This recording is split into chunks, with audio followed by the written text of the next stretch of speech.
Bismillahirrahmanirrahim. Assalamualaikum warahmatullahi wabarakatuh. Alhamdulillahi wa kafa. Wassalatu wassalamu ala rasulillahil mustafa. Wa ala alihi wa sahbihi wa man wafa wa ba'd. Fa ya ahbaballahi wa ahbaba rasulihi sallallahu alaihi wasallam. Usi nafsi wa iyyakum bitaqwallahi faqad fazal muttaqun. Fala tamutunna illa wa antum muslimun. Faqala ta'ala. Ya ayyuhalladzina amanu taqullaha haqqa tuqatih wa la tamutunna illa wa antum muslimun. Saudara-saudariku, berjumpa dan terhubung kembali dengan ta'lim kita di kesempatan subuh kali ini, waktu Indonesia bagian Barat. Kita bermohon pada Allah Subhanahu wa Ta'ala, semoga seluruh aktivitas kita yang telah, sedang, ataupun akan dilakukan, diridhai dan dirahmati oleh Allah Subhanahu wa Ta'ala. Pun demikian, kita bermohon kepada Allah, semoga seluruh saudara-saudari kita yang berkehidupan sampai detik ini, dimanapun berada, namun belum beriman, diberikan kekuatan dalam jiwa mereka dan lisan mereka untuk bersyahadat sebelum wafat kembali kepada Allah Subhanahu wa Ta'ala. Semoga para pelaku maksiat diberikan sentuhan kekuatan dalam jiwa, dibimbing untuk bertaubat, memperbaiki jalan kehidupan lebih baik, lebih berkualitas menuju hayatan thayyibah, dan semoga kita semua diwafatkan dalam keadaan husnul khatimah. Kita akan mencoba meneruskan bahasan kita setelah di pertemuan yang lalu kita mengkaji ragam nama dalam ilmu tauhid. Dan kita dapati beragam nama, istilah, namun menunjuk pada substansi yang serupa dengan penekanan atau dilalah yang berbeda. Ini menunjukkan keutamaan dan keistimewaan tentang ilmu yang kita kaji ini. Baik disebut dengan ilmu tauhid, jadi kalau Anda, kita, saya mendengar tentang nama ilmu tauhid, itu tiada lain menunjuk kepada akidah, tiada lain menunjuk pada iman. Namun penekanannya ditujukan kepada pemahaman untuk mengarahkan seluruh aktivitas kita tertuju pada Allah yang Maha Esa, Allah yang Ahad. Jadi kalau disebutkan ilmu tauhid, ya kita langsung menangkap itu dengan mengoreksi, introspeksi segala hal yang terkait dengan aktivitas kita. Sudahkah seluruhnya tertuju, ya dikerjakan untuk mendapatkan ridha Allah Subhanahu wa Ta'ala yang Ahad? Ya, sudahkah dalam gambaran cepatnya semua pekerjaan kita itu sudah bernilai ikhlas di hadapan Allah? Karena Ahad itu kan terletak di surah Al-Ikhlas. Qul huwallahu ahad, mengerjakan segala sesuatu tertuju kepada yang ahad disebut dengan tauhid. Ya, nah kita ini muwahhid, jamaknya muwahhidin, orang-orang yang berusaha menjadikan segala hal tertuju untuk mendapatkan ridha Allah yang satu. Tuhannya Maha Satu, Maha Esa, Ahad, dan semua kegiatannya ditujukan untuk mendekatkan diri kepada Allah dan mendapatkan ridha-Nya. Semua aktivitas yang ditujukan kepada Allah Subhanahu wa Ta'ala untuk mendapatkan ridha-Nya, itu yang disebut dengan ibadah, dan itulah fitrah kehidupan kita. Wa khalaqatul jinna wal insa illa liya'budun, dan tidaklah, kata Allah, aku ciptakan jin dan manusia kecuali untuk menjadikan seluruh aktivitasnya untuk beribadah, ibadah kepada Allah Subhanahu wa Ta'ala. Dan cara beribadah itu seperti tadi yang disampaikan di Quran surah 51 ayat 56, cara mengerjakan yang terbaiknya ditafsir kemudian di Quran surah 98 Al-Bayyinah di ayat yang kelima, wa ma umiru illa liya'budullaha mukhlishina lahuddin, dan tidaklah mereka diperintahkan kecuali untuk menjadikan seluruh aktivitas mereka ya sebagai ibadah kepada Allah dan berusaha untuk ikhlas mengerjakannya. Sedangkan ikhlas menanggalkan segala hal, motivasi dan sebagainya, ditanggalkan seluruhnya dan menunjukkan hanya kepada yang satu saja, Ahad. Karena itulah ketika diturunkan surah Al-Ikhlas, ya, maka firman pertamanya, ayat pertama, Qul huwallahu ahad. Jika kita mampu mengerjakan semua itu, maka muncullah apa yang disebut dengan ihsan. Ihsan. Ini yang disebut oleh Rasulullah SAW dalam keterangan beliau, dan nanti dicantumkan oleh Al-Imam Muslim dalam kitab beliau, ya di Sahih Muslim, di nomor hadis yang ke-8. An ta'budallaha ka'annaka tarahu, fa illam takun tarahu, fa innahu yarak. Engkau menjadikan, nah kalau ini sudah personal nih. Ya, jadi Nabi merinci secara personal. Tadi kan masih mencakup keseluruhan. Ya, Allah mengkhitab, memberikan sebuah pesan penting, gitu kan? Menyampaikan kepada seluruh hambanya tanpa kecuali, jadikan semua aktivitas sebagai ibadah. Lalu detailnya dijelaskan oleh Nabi secara personal kepada setiap kita. Ya, anta'budallaha, engkau jadikan, walaupun ini dicontohkan pada saat itu, ya pada tamu yang datang, itu malaikat yang menyamar datang ke majlis Nabi, ya ke tempat Nabi bercengkrama dengan para sahabat, kemudian bertanya, mengonfirmasi beberapa hal yang pernah saya juga sampaikan di pertemuan lalu, baik itu iman, Islam, ihsan, dan amaratus sa'ah atau alamatus sa'ah, kan? Maka anta'budallaha ka'annaka tara, ya, engkau menjadikan seluruh aktivitas ibadahmu itu, seluruh aktivitas pekerjaanmu sebagai ibadah kepada Allah Subhanahu wa Ta'ala, ya kan? Ka'annaka tarahu fa illam takun tarahu fa innahu yarak, ya, dan dalam mengerjakan itu engkau selalu merasa diawasi, dilihat, diamati oleh Allah Subhanahu wa Ta'ala walaupun engkau belum punya kemampuan untuk menatapnya. Nah, ini jadi sifatnya ihsan, orangnya nanti disebut dengan muhsin, jamaknya muhsinin. Kalau kita bisa pertahankan di satu sisi saja, dari satu nama ini saja, ilmu tauhid. Ya, tadi sudah ya, saya gambarkan kemana jalurnya gitu. Nah, ini kan dari nama ilmu tauhid. Kalau kita bisa pertahankan ini saja menjadi muhsinin dalam kesempatan berkehidupan di dunia, nanti terjemahannya banyak. Bisa dalam konteks ibadah ritual. Misal sholat, kan? Istighfar, okay? Mau yang sholatnya fardu sampai sholatnya sunnah. Itu pahalanya tinggi sekali.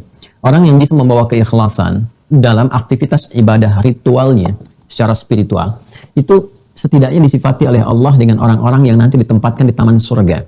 Ya, dia mampu membangkitkan jiwa takwanya. Kan keimanan itu ada jiwa takwa, ya kan? Takwa itu ada dalam nafas, ya, dalam dirinya, di nuatnya itu. Maka nanti turun Quran surah ke-51, Adz-Dzariyat di ayat ke-15. Ya, sampai dengan ayat 23 lah kalau kita mau agak sedikit ke bawah. Innal muttaqina fi jannatin wa 'uyun. Sungguh orang-orang takwa itu, kan, nanti akan ditempatkan di taman-taman surga.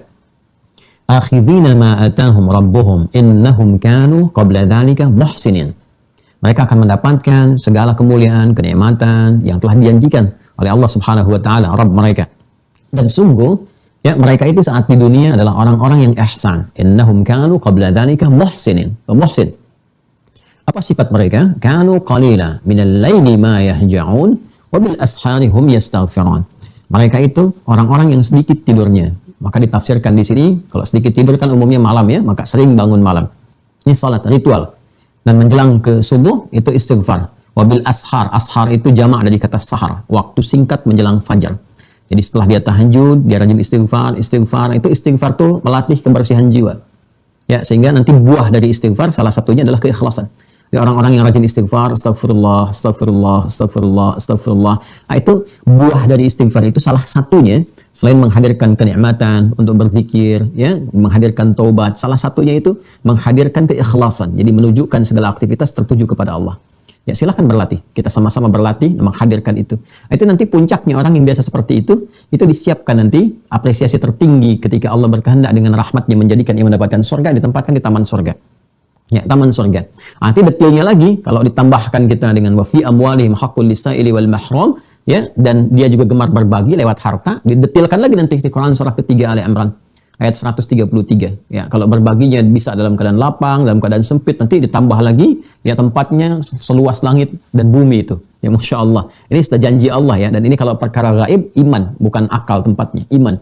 Ya, karena itu kita belajar tauhid untuk menguatkan iman. Wasari'u ila maghfiratin min rabbikum wa jannatin arduha as-samawati wal ardu uiddat lil muttaqin. Siapa muttaqin di sini, ya kan? Nah, amalannya apa? Ayat 134-nya. Alladzina yunfiquna fis sarra'i wad dharra. Ya kan? Dan ini orang-orang tanda pertamanya dia gemar berbagi, baik dalam keadaan lapang ataupun sempit. Wal kadhiminal ghaidha, sanggup menahan amarah. Wal 'afina 'anil nas, gemar memaafkan orang lain, kan? Nah, ini ujungnya mengonfirmasi lagi yang sifat ihsan tadi. Wallahu yuhibbul muhsinin. Ya, dan Allah mencintai orang-orang yang berbuat ihsan. Jadi sama tuh ya keterkaitannya. Nanti kalau kita gabungkan keseluruhannya dengan level yang tingkat tinggi lagi, kan tadi baru bangun malam kan? Kan kita nggak tahu nih khusyuk apa enggak bangun malamnya, tapi konsisten dulu. Ya, kalau sudah konsisten kan nanti bisa lebih maksimal tuh. Ya, sudah jadi kebiasaan tuh lebih bisa menikmati. Kemudian istighfar, konsisten dulu aja. Nah, nanti levelnya naik. Dari konsistensi itu melahirkan kehusyuan, kenikmatan. Kalau sudah khusyuk, berbaginya pun jadi konsisten, sampai dampaknya bisa menjaga diri dari hal keburukan, dengan mempertahankan kemuliaan, menjaga waktu sholat. Naik lagi levelnya tuh. Tadi baru digambarkan kan tamannya, seluas langit dan bumi. Nanti tempatnya Firdaus. Makanya ketika masuk ke Firdaus itu, surga yang tertinggi yang sangat luar biasa kenikmatannya, itu imannya sudah menjadi identitas. Jadi mukmin, ya. Surah ke-23 itu al-mu'minun. Qad aflahal mu'minun. Ya, sungguh akan bahagia dan sukses orang-orang yang imannya sudah melekat pada dirinya, melekat kuat jadi identitas. Ya, siapa mereka? Alladzina hum fi salatihim khashi'un. Yang mereka itu dalam semua salatnya khusyuk. Itu udah kualitasnya udah naik itu. Ya, jadi bayangkan dari satu nama saja ini kalau dipelajari dengan benar, manfaatnya dahsyat sekali. Baru satu nama itu. Ya, kalau kita turunkan ilmu tauhid, benar kita belajarnya. Ya, masuk betul seperti orang dulu mempelajarinya, kan? Seperti Nabi mengajarkan kepada para sahabat dan sebagainya. Itu dampaknya dahsyat, ke ibadah terasa, kan? Ke pengelolaan harta juga proporsional dan turunan-turunan yang lainnya. Nah, jadi itu yang bisa kita dapatkan dari nama yang pertama. Dan kita juga pelajari tentang ilmu al-aqidah al-islamiyah, kan? Bagaimana dengan semua itu nilai-nilai keislaman diikat kuat dalam diri.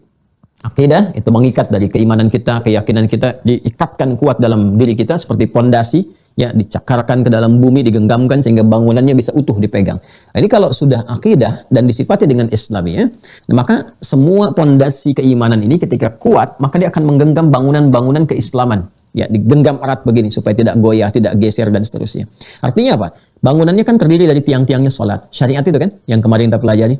Ada salat imaduddin. Masih ingat hadis Nabi? As-salatu imaduddin. Faman aqamaha faqad aqamad-din, wa man hadamaha faqad hadamad-din. Salat itu tiangnya agama. Siapa yang menegakkannya telah menegakkan agama. Itu bangunan kan?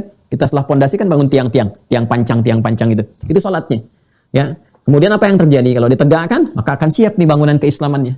Ya, kalau dia nggak kerjakan, ya bagaimana bangunannya bisa jadi? Ya, bisa terbangun dengan baik. Ada pondasinya tapi nggak pernah muncul, kan nggak kelihatan. Ya, nggak ada rumahnya, nggak ada bangunan, nggak ada apa-apa, tanah saja biasa. Ya, pondasi kan di dalam, nggak kelihatan tuh. Ya, makanya orang-orang yang munafik mengatakan dia Muslim, ya, dan mengatakan saya beriman, nggak nyampe, nggak kelihatan, tanah saja gitu rata, nggak ada apa-apanya. Nah, ini yang harus diperbaiki. Nah, jadi kalau sudah ada bangunan itu, apa ilustrasi yang terbesarnya? Maksudnya begini. Salatnya, zakatnya, puasanya, haji, umrah, amalan yang sunnah yang lain membentuk satu bangunan yang dipegang kokoh. Jadi kalau pondasinya kuat, ini amalan juga akan kuat. Bangunannya akan kokoh. Karena itu fungsi belajar akidah Islamiyah, ya, puncak tertingginya adalah itu bisa menunjukkan konsistensi untuk bisa mengerjakan pekerjaan-pekerjaan bangunan keislaman itu dengan utuh. Ada ibadah, ada muamalah, ada akhlak, ya. Jadi kalau kita ngelihat rumah bagus itu kan kokoh. Ya, kemudian indah tampilannya, enak dipandang. Kemarin saya ilustrasikan saking bagusnya kadang orang ingin foto-foto, ingin melihat dan sebagainya. Itu bangunan itu, Islam itu mengcover 3 bagian yang penting dalam kehidupan. Ada ibadah, ada muamalah, ada akhlak. Dan semua ada fikihnya sendiri. Ya, ada ibadah, ada muamalah, ada akhlak. Makanya saya dulu kecil tuh pernah mengalami pembelajaran tuh masih ada akidah akhlak. Ke puncak tertingginya itu. Akidah akhlak. Jadi dengan belajar akidah itu, ya, kita ibadahnya kuat, makanya saat ibadah itu ada latihan tuh dari kecil. Kalau di madrasah ibtidaiyah itu, bahkan di sekolah-sekolah umum itu masih ada dulu pelajaran agama itu masih saya terasa sekali. Ada akidah akhlak, kemudian ada kayak buku evaluasi pembelajaran. Bahkan setiap datang Ramadan itu ada buku table-tablenya di situ, mengerjakan apa. Kalau tarawih siapa yang ngasih kultum, bahkan diberikan paraf supaya kita betul-betul hadir ke masjid. Itu masih ada demikian. Ya, saya tidak tahu apakah era-era anak-anak sekarang mendapati itu atau tidak, gitu ya. Dan itu terasa ke dalam diri kita itu perubahannya. Itulah akidah. Kalau sudah kuat menggenggam, maka Islamiyah, keislaman itu akan tampak dalam kehidupan. Dan gak ada rasa malu, rasa takut dan sebagainya. Jadi takut itu karena Allah. Malunya itu kalau terdorong berbuat maksiat. Jadi kemuliaan itu hadir. Usuluddin, pokok-pokok agama. Din. Jadi kalau sudah pokoknya kuat, bagus. Tadi, ya, pondasinya bagus, dasarnya kuat, maka paham dia mengenal agama dengan bagus. Maka setiap ada yang menyoal tentang agamanya, dia bisa menjelaskan secara terstruktur. Ya, metodologinya bagus, dalil-dalilnya kuat. Usul itu pokok-pokok yang mendalami, ya, kekuatan dalam beragama. Jadi kalau kita belajar ini agamanya mesti lebih kuat. Jangan sampai kita belajar tauhid, belajar akidah, ya, belajar usuluddin, tapi malah goyah, lemah pondasinya.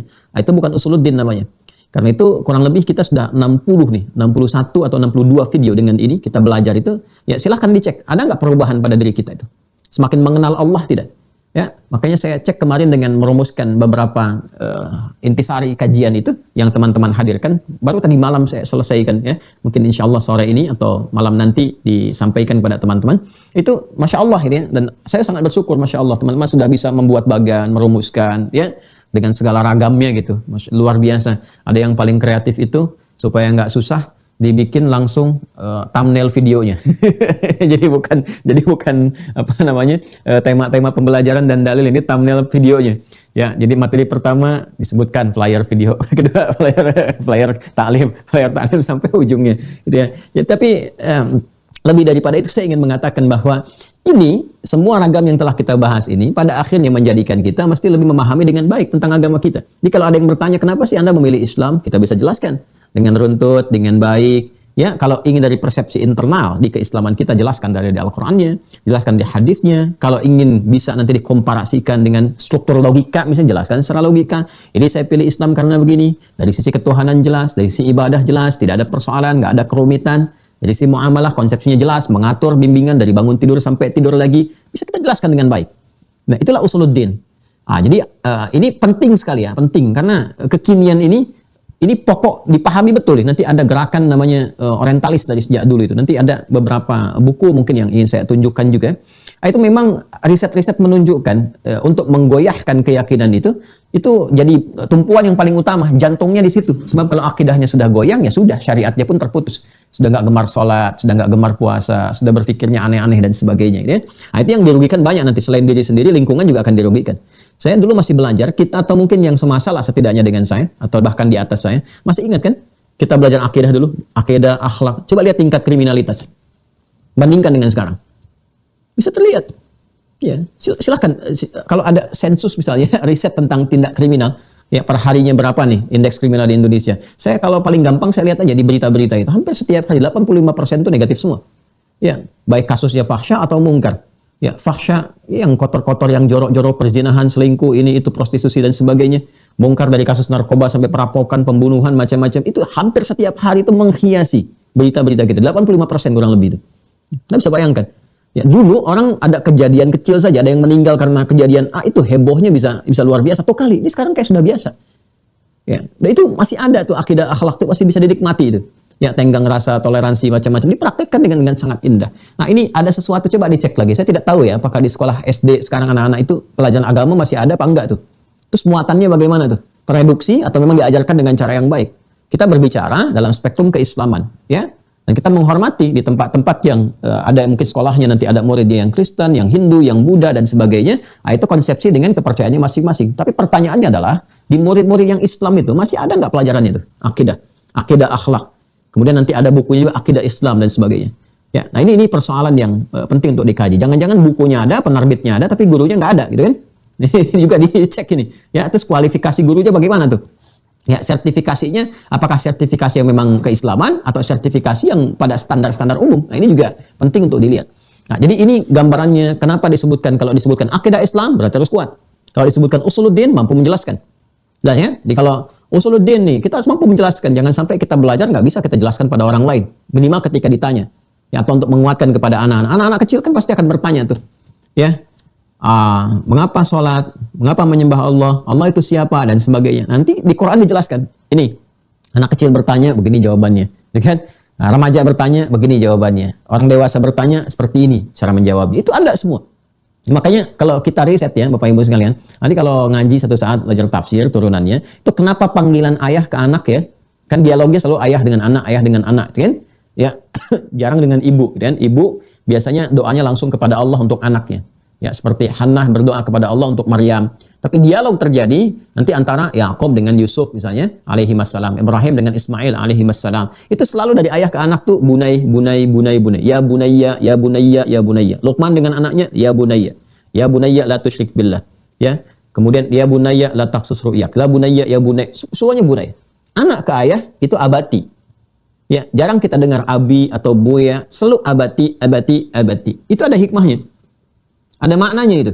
Ya, nanti di satu saat kalau sudah masuk ke bagiannya, kita bisa jelaskan dan uraikan. Tapi saya ingin tegaskan bahwa di Islam itu ada metodologi gitu, untuk menjelaskan, menyampaikan. Secara psikologi ini masih begini. Anak usia begini, karakternya sudah begini. Itu ada pendalamannya tersendiri. Nah, dibawa ke nama-nama yang kemarin, kita perdalam. Kemudian kita sudah dapatkan ilmu tauhid. Didapatkan usuluddin, akidah Islamiyah, fiqhul akbar, ya, pemahaman tertinggi dalam agama. Fikih itu paham, mengerti. Syariat ada fikih. Salat, ilmunya disebut fikih. Ya kan? Kemudian zakat, ilmunya disebut apa? Fikih. Umrah, haji, fikih. Nah, ini akidah pun pemahamannya itu harus lebih tinggi dibandingkan pemahaman-pemahaman terhadap yang bab salat, gitu kan? Bab zakat, bab haji, salat saja kita diminta untuk paham bacaan dan gerakannya, ya, supaya bisa mendapatkan kekhusyuan. Bagaimana kita bisa salat kalau nggak ngerti yang dibaca dan dilakukan? Ya kan? Itu ada fikihnya sendiri untuk memahamkan kepada kita supaya khusyuk, supaya feedbacknya dapat, implementasinya bisa diterjemahkan dalam kehidupan kita. Maka apalagi dengan pondasi, ya, yang pokoknya itu. Maka lebih tinggi lagi. Makanya Al-Imam Abu Hanifah menyebutnya dengan al-fiqhul akbar. Betul-betul harus paham. Makanya sabar nih ya. Seperti Anda kalau di kampus itu belajar sabar, di SD sabar sampai ke ujian. Kalau perlu kita terus ditelateni satu-satu sampai ketemu tuh. Ini kenapa begini, kenapa begitu, kenapa kesini, kenapa begini, dalilnya apa, ininya apa, sampai kita mengerti betul. Baik. Untuk diri kita. Kalau awam itu cukup selesai. Syahadu an la ilaha illallah, salat, kerjakan, selesai. Ya, tapi bagi kita yang ingin mencoba untuk memahami dengan baik, gitu kan, mewariskan kembali, meneruskan kemudian jadi jariah, itu akan lebih bagus pembelajaran seperti itu. Apalagi anak-anak yang belajar di kampus-kampus dengan jurusan yang spesifik, ya, dengan namanya. Kemudian ilmu nadhru, wal istidlal, ya, ilmu nazri wal istidlal. Bagaimana tentang meriset, menghadirkan dalil dan turunan-turunan yang lainnya yang terkemas nanti dengan pembelajaran yang telah kita hadirkan di kesempatan yang lampau. Nah, semua ini ketika kesan namanya beragam, kan, diksi dan dilalahnya, penunjuknya menunjuk kepada hal-hal yang sifatnya saling menyempurnakan, ini menunjukkan betapa pentingnya ilmu ini. Ya, betapa pentingnya. Karena itu saya ingin sedikit lengkapi dulu bacaan yang kemarin kita sempat bacakan sebagiannya. Saya ingin sedikit saja sampaikan tentang pendalilan. Ya, jadi apa yang saya sampaikan kemarin argumentasinya ini, hujahnya ini. Ya, supaya Anda mengerti kalau saya menyampaikan sesuatu, ini ada dasar dari kitabnya gitu. Jadi bukan sebatas pemikiran pribadi atau begini begitu, tidak. Kadang-kadang saya sampaikan, ya. Kemudian kalau kita baca kitab, ya isinya kita ketemu juga. Ya, kita teruskan paragraf keduanya, saya baca cepat. Kemudian setelah itu nanti kita hadirkan lompatan-lompatan untuk menguatkan itu semua dari era kenabian ya, Nabi Muhammad SAW. Nah, itu bagian terakhir nanti sebelum kita pindah kepada fase setelah wafatnya Nabi SAW, menjaganya bagaimana, terus ke masa dialektika. Dan selesai di situ. Bismillahirrahmanirrahim. Qala al-muallifani rahimahumullah. Ya, penulis buku ini ada dua orang. Ya, menulis diktat ini ada dua orang, teman-teman sekalian, yaitu Ustaz Dr. Abdul Hamid Al-Aziz Al-Arab dan Ustaz Ali Ismail Al-Jeddah. Ya. Dua-duanya adalah dosen masyayikh di Al-Azhar. Bismillahirrahmanirrahim. Hadhihi al-asma wa in ikhtalafat alfadhuha wa tabayanat fa innaha muttafaqatul ma'ani. Dan nama-nama yang dimaksudkan yang kemarin kita tuliskan itu, ya, ada ilmu tauhid, ilmu aqidah Islamiyah, usuluddin, fiqhul akbar dan turunan yang lainnya, ya kan, ilmu nazar wal istidlal. Itu walaupun namanya terlihat berbeda-beda tapi menunjuk kepada satu substansi. Seperti yang saya sampaikan, ya. Tapi dilalah itu penekanannya, ya, penunjukan penekanannya itu berbeda-beda, namun maknanya satu, menunjuk pada satu keilmuan yang serupa. Ya, hanya tadi kalau disebutkan akidah Islamiyah berarti ikatannya harus kuat. Ya, tauhid menunjukkan semua perbuatan terarah pada satu, ya, Tuhan satu, yang dipertuhankan yang Maha Esa, ya, dan seterusnya seperti yang pernah saya sampaikan. Wa in kana al-ismu lafdhiyyu bidzatihi yushiru ila qadhiyatin bi'ainiha hiya al-asas fi at-tasmiyati fadhalika li shuhratiha min qibal al-musamma wa asy-syuhrah takhtalifu min 'alimin ila 'alim wa min makanin ila makan wa min zamanin ila zaman. Dan walaupun kita melihat lafadznya, ya kan, menunjuk kepada satu penekanan, ya, dengan sendirinya, ya kan. Yang tadi saya sampaikan, ini kalau diterjemahkan tekstual kedengarannya lebih rumit, gitu kan. Yal asas fit tasmiyati, ini adalah dasar yang menunjukkan petunjuk pokok pada makna penamaannya.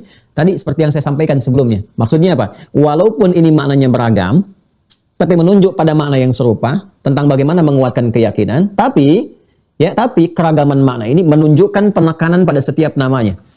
Ya, penekanan pada setiap namanya. Seperti apa yang tadi saya sampaikan. Kalau akidah Islamiyah ke sini, ya kan? Kalau tauhid ke sini. Dan nama-nama ini menariknya nih, ya, menariknya. Dia muncul dari masa ke masa sesuai dengan orang yang merisetnya, mendalaminya. Ya, jadi di masanya, misalnya istilah ini lahir nih di masa sahabat misalnya dikenal dengan ilmu A. Ya, di masa naik ke tabi'in dikenal lagi ketika diriset, oh ini maknanya ke sini juga, ada penguatan sisi ini dikenal dengan ilmu B. Ya, makanya di satu era dikenal dengan ilmu tauhid, di era lain dikenal dengan ilmu akidah Islamiyah, di era lain dikenal dengan fiqhul akbar dan seterusnya. Kenapa? Karena setiap ulama yang mengkaji itu menemukan manfaat-manfaat pembelajaran dari akidah ini. Jadi kalau kita mempelajari simpul iman ini, manfaatnya kurang lebih didapatkan beberapa manfaat yang secara pokok yang terangkum dalam nama-namanya. Jadi kalau Anda belajar ilmu ini, Anda bisa menjadikan semua kegiatan tertuju kepada Allah, maka disebut dengan ilmu tauhid. Kalau Anda belajar ini, maka kekuatan iman Anda akan terikat kuat dalam jiwa, maka disebut dengan ilmu akidah. Kalau Anda belajar ini, pemahaman pokok agama Anda menjadi kuat, levelnya tinggi, maka disebut dengan al-fiqhul akbar. Setiap kajian di setiap masa itu menemukan manfaat ini. Dan puncaknya ternyata menunjuk pada kesempurnaan fitrah. Ya, pada akhirnya fitrah kita akan terbimbing dengan pembelajaran dari nama-nama semua, nama yang melekat di sini. Jadi karena itu muallifan di sini menyebutkan min makanin ila makan, min zamanin ila zaman, dari waktu ke waktu, masa ke masa. Kalau ada nama baru yang dilekatkan kepada ilmu ini, yang dikaji ini, ya boleh jadi nanti akan muncul lagi penamaan, misalnya namanya adalah esensi agama, misalnya Nuwatuddin, tetap aja pada akhirnya akan kembali kepada satu makna yang serupa, tapi menunjuk pada keragaman makna dan kesempurnaannya.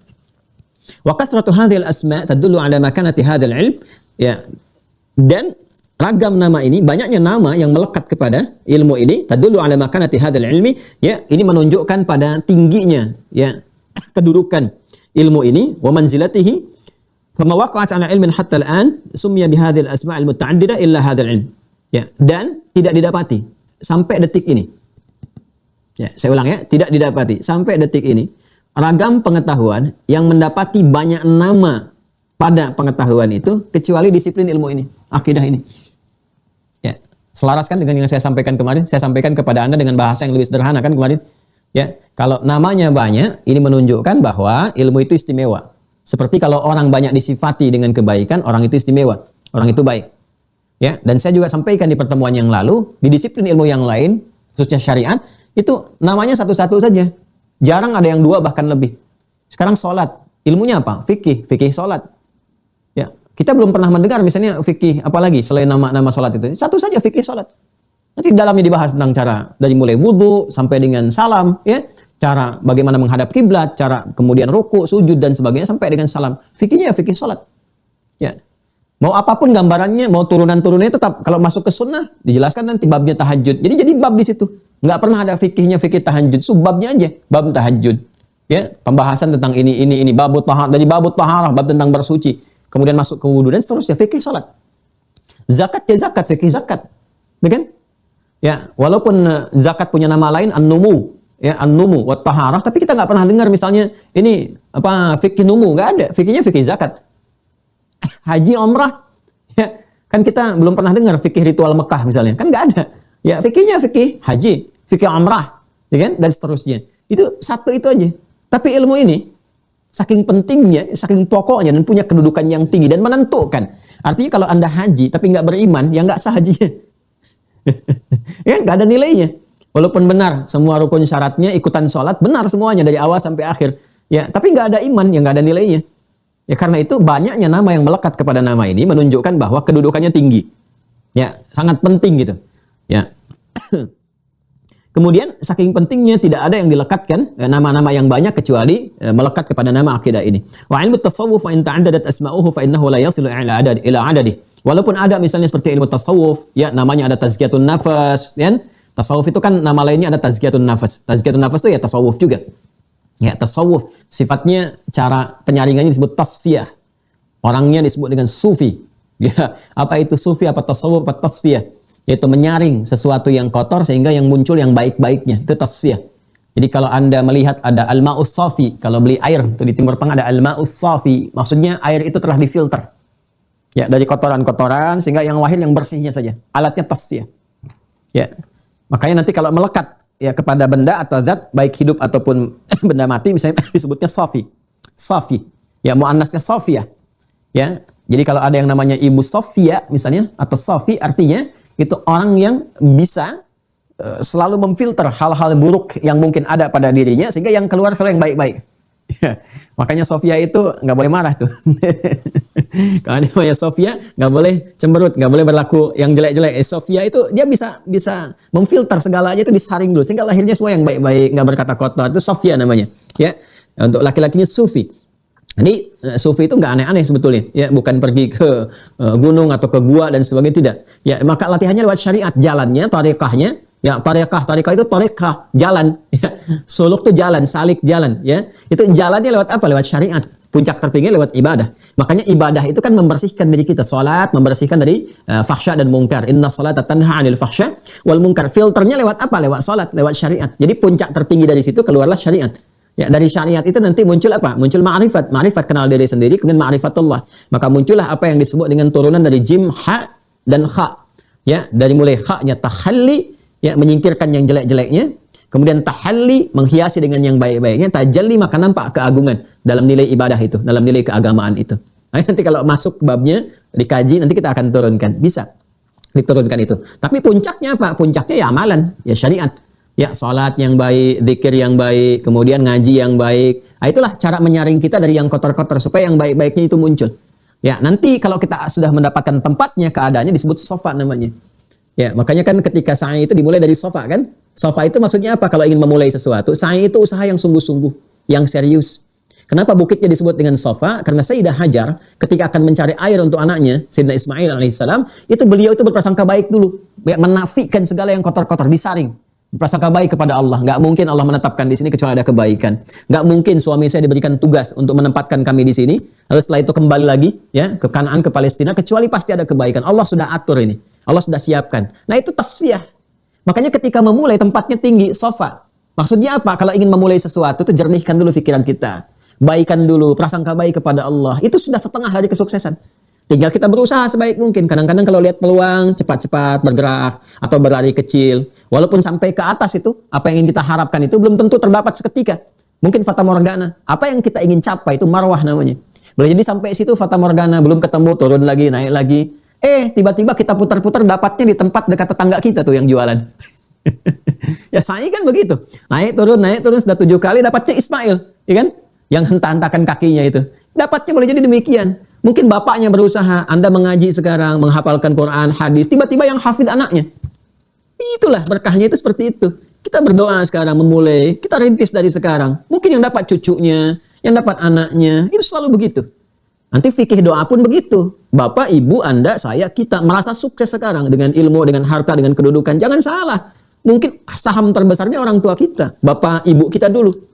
Yang berpeluh keringat, ibu yang banyak tahajud, banyak berdoa. Saham mereka mungkin 70%, kita 30%. Mereka yang bolak-balik memohon tiap malam, minta, berusaha, yang memberikan yang halal tuh ke dalam tubuhnya sejak kita dalam kandungan. Itu bekal terbaiknya supaya sukses sekarang. Makanya ketika seseorang itu mencapai kesuksesan dan kematangan secara mental, fisikal, intelektual, dan harta, gitu, bahkan dalam kedudukan, itu doa pertamanya dalam usia 40 tahun itu, ya kan 40 tahun itu matang intelektual, matang emosional, matang spiritual, kan? Usahanya sudah mulai maksimal di situ penentuannya. Itu doa pertamanya di Quran surah ke-46 Al-Ahqaf ayat ke-15. Ya, Santimira nih wajib hafal doa ini nih.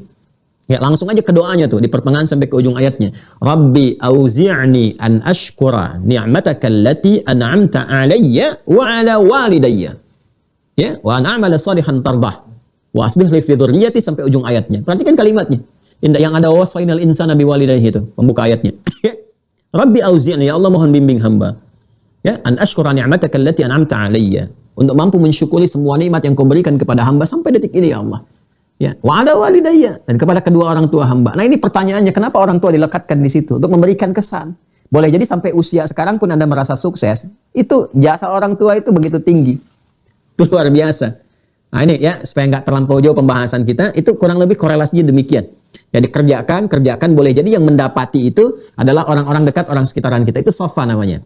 Ya, sofa, puncaknya. Sampai dapat marwahnya. Itu abadi. Makanya apa yang didapatkan dari usaha kita ini, kalau kita belajar sekarang, merangkum, nulis, nanti kita akan ada manfaat dari menulis itu apa?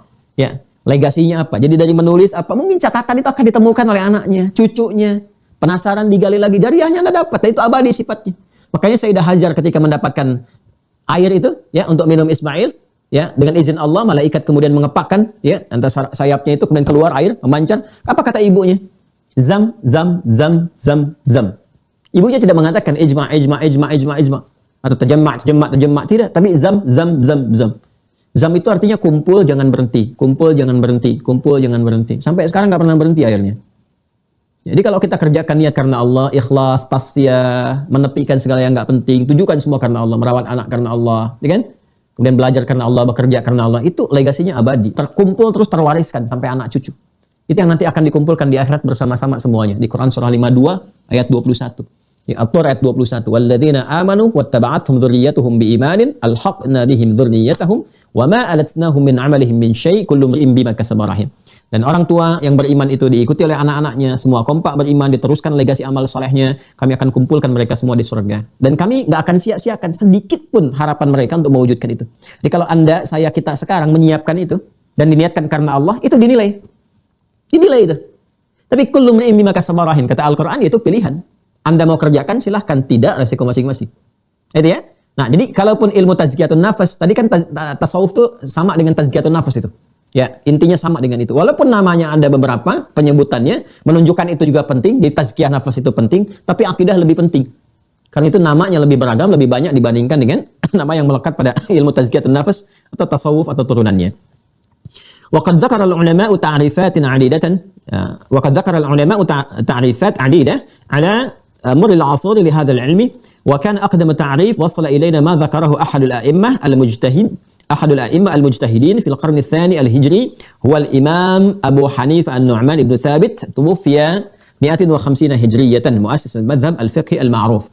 Ya, di antara nama yang populer dari yang banyak itu adalah nama yang dihadirkan atau ditampilkan oleh Imam Abu Hanifah An-Nu'man yang wafat tahun 150 Hijrah.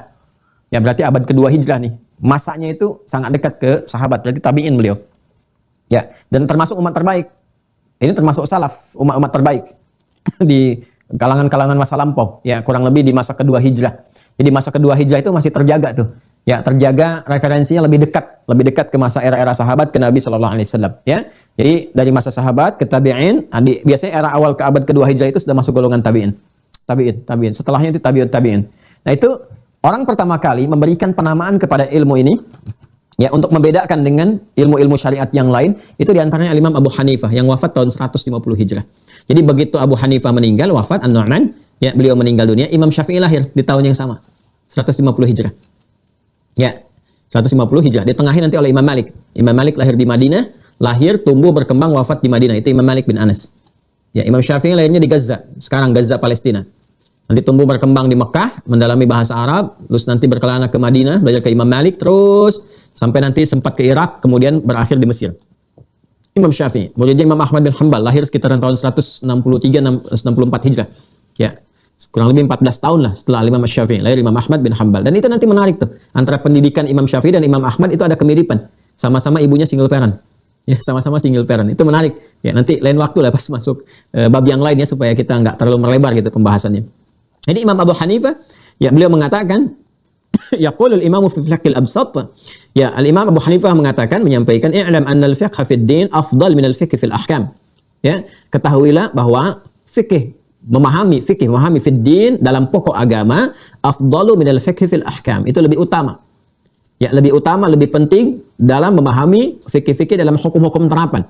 Ya, maksudnya hukum-hukum syariat, fikih sholat, fikih puasa, fikih zakat, dan sebagainya. Ya, bukan berarti ini nggak penting, penting juga. Pokok sholat, nggak paham, bahaya. Sholat subuh nggak paham, berapa rakaatnya bisa 4, nggak bisa fatal. Keliru. Tapi agama untuk urusan ad-din itu lebih pokok. Ya, akidah lebih pokok.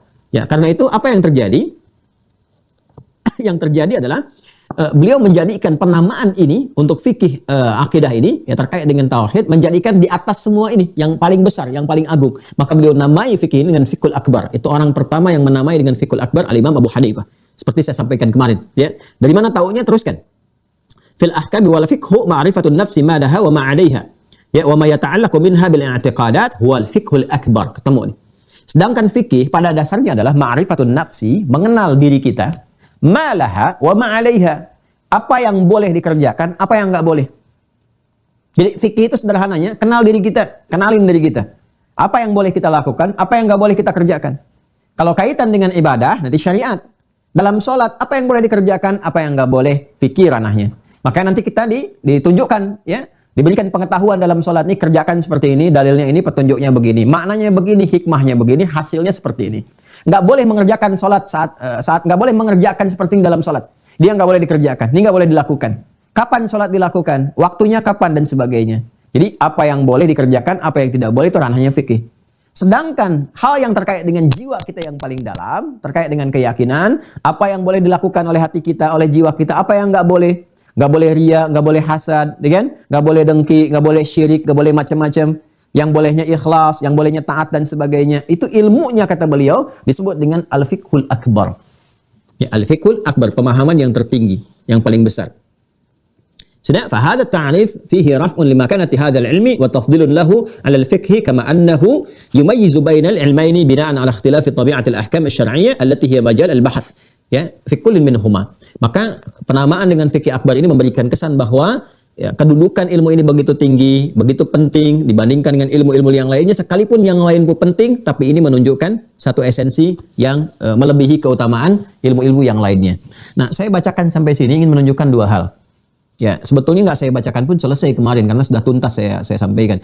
Yang pertama saya ingin tekankan bahwa apa yang kita pelajari itu ada sumbernya. Ya, jadi kalau saya menyampaikan sesuatu, itu metodologi yang saya sampaikan untuk memudahkan. Ya, gambarannya begini untuk memudahkan dengan simple supaya mudah dipahami, jelas, dasarnya ada. Jadi kalau kita ingin rujuk kemana kitabnya, kita akan temukan gambarannya. Jelas ya? Nah, supaya nanti Anda punya kemantapan dalam belajar bahwa kita punya argumentasi. Jadi kalau nanti ada yang bertanya pun tunjukkan kitab, Anda tinggal kasih kitabnya. Ya, baik. Ini gambaran yang pertama. Yang kedua, saya ingin tunjukkan bahwa apa yang kita pelajari itu ulama-ulama dulu tuh begitu concern mengkaji itu. Jadi kalau ulama-ulama dulu yang soleh-soleh, yang amalnya banyak, yang baik-baik, mereka begitu serius mempelajari itu, sampai meriset, sampai menemukan nama, ya, sampai kemudian meneruskan kepada orang setelahnya. Maka siapa kita yang kemudian mengabaikan itu semua? Kita tinggal mengakses saja gitu, meneruskannya. Tapi keseriusannya tidak boleh kemudian kita berkurang. Ya, minimal kita dekati bagaimana kesungguhan-kesungguhan mereka. Karena kalau kesungguhan orang-orang dulu itu memang nggak mudah. Ya, nggak mudah melakukannya. Mereka walaupun pejabat ataupun hartawan itu masih sempat Pak Bu salat tahajud itu sampai khatam Quran. Imam An-Nawawi itu punya kitab At-Tibyan fi Adab Hamalatil Quran. Bagaimana beliau menunjukkan di situ ya Uthman bin Affan, Abdurrahman bin Auf radhiyallahu taala anhuma, termasuk Tamim Ad-Dari radhiyallahu taala anhu. Itu kan orang kaya-kaya itu. Hartanya banyak, bisnisnya sibuk, tapi kalau malam masih sempat tahajud sampai khatam Al-Quran. Al-Imam Asy-Syafi'i misalnya sibuk luar biasa, ngajar sana sini, waktunya habis untuk mengajar, faqih luar biasa. Tapi masih sempat tilawah Quran, setiap hari sekali khatam. Setiap hari, Ramadan 2 kali siang dan malam. Ini bisa dibayangkan bagaimana kesungguhannya itu untuk bermujahadah, bertaqarrub ila Allah Subhanahu wa taala. Jadi saya ingin gambarkan kenapa saya mulai dengan ini sebelum saya terangkan tentang pokok-pokok surah yang memberikan kekuatan pada jiwa kita di Fatrah Makkiyah. Ya, saya hadirkan dulu ini untuk memberikan kesan kesungguhan kita dalam belajar. Jadi jangan sampai saya aja serius menyampaikan bahwa kitab-kitab dan sebagainya, ya, maka andanya misalnya nggak fokus dalam menyimaknya, sayang. Ya, sayang. Jadi takutnya nanti lompat-lompat pemahaman, dari situ tidak sempurna nanti pengamalan yang dikerjakan. Tapi kalau nanti ada kesibukan dan sebagainya, nanti kita tampilkan dalam rekaman di Mira, Anda bisa kaji kembali dari awal sampai ke ujungnya. Kalau sudah paham ini, sekarang pertanyaan besarnya. Dari semua nama yang melekat itu, yang bisa mengikat jiwa, memberikan cahaya pedoman kekuatan untuk beramal dan sebagainya, apa bimbingan langsung Al-Qur'annya? Ya, di fatrah atau di masa-masa pendidikan akidah itu. Ayat-ayat apa sih yang turun sehingga membentuk kualitas seperti Bilal bin Rabah yang dicambuk berkali-kali tetap ahad, ahad, ahad. Membentuk karakteristik seorang pebisnis yang ulung seperti Abdurrahman bin Auf yang mohon maaf sekali dirampas semua harta-hartanya, dari status paling kaya dirampas jadi paling fakir untuk mempertahankan la ilaha illallah. Ya, jadi bukan dibalik, dikasih biskuit, ya, kemudian yang terjadi hilang la ilaha illallahnya. Dikasih sembako, hilang la ilaha illallah. Ya, dikasih sarung mie instan, hilang la ilaha illallah. Cuma dikatakan dengan janji-janji manis saja, aku mencintaimu dan sebagainya, bahkan diambil kehormatan dirinya, hilang la ilaha illallah. Enggak begitu. Iman orang-orang dulu tuh diambil harta, la ilaha illallah. Diambil kekuatan fisik, la ilaha illallah. Bahkan ada yang diancam dengan kehilangan nyawa, la ilaha illallah. Itu gimana bisa menghasilkan kualitas seperti itu? Dan dahsyatnya bermanfaat bagi lingkungan. Hidupnya akur, harmoni, baik. Muncul orang-orang yang menghadirkan cahaya kebaikan sampai suasana tempat mereka tinggal, itu disebutnya dengan suasana kota yang berperadaban, berkemajuan, penuh dengan cahaya. Sampai sekarang Al-Madinah Al-Munawwarah. Jadi kalau disebutkan Madinah, Al-Madinah Al-Munawwarah, itu bukan sekedar nama itu. Kita mesti belajar kok bisa jadi seperti ini gitu. Sampai sekarang kalau masuk Madinah tuh enak, tenang, nyaman gitu kan. Ya, ramah-ramah dan sebagainya. Itu ada jejaknya itu. Ya, ada transformasinya dari jahiliyah jadi khairul ummah. Nah, ini yang coba kita keluarkan pendidikannya itu. Nah, dari mana didapatkan bimbingan langsungnya? Nggak ada yang bisa merubah karakteristik manusia dengan sedahsyat itu dan diteruskan ke generasi setelahnya kecuali bimbingan wahyu dari pencipta yang sesungguhnya. Karena yang paling kenal tentang diri kita ya pencipta, Allah Subhanahu wa taala. Maka kita harus lacak ya pada keterangan-keterangan Allah, bimbingan-bimbingan firman-firman Allah yang disampaikan pada Rasulullah sallallahu alaihi wasallam di fase penguatan akidah itu. Ya.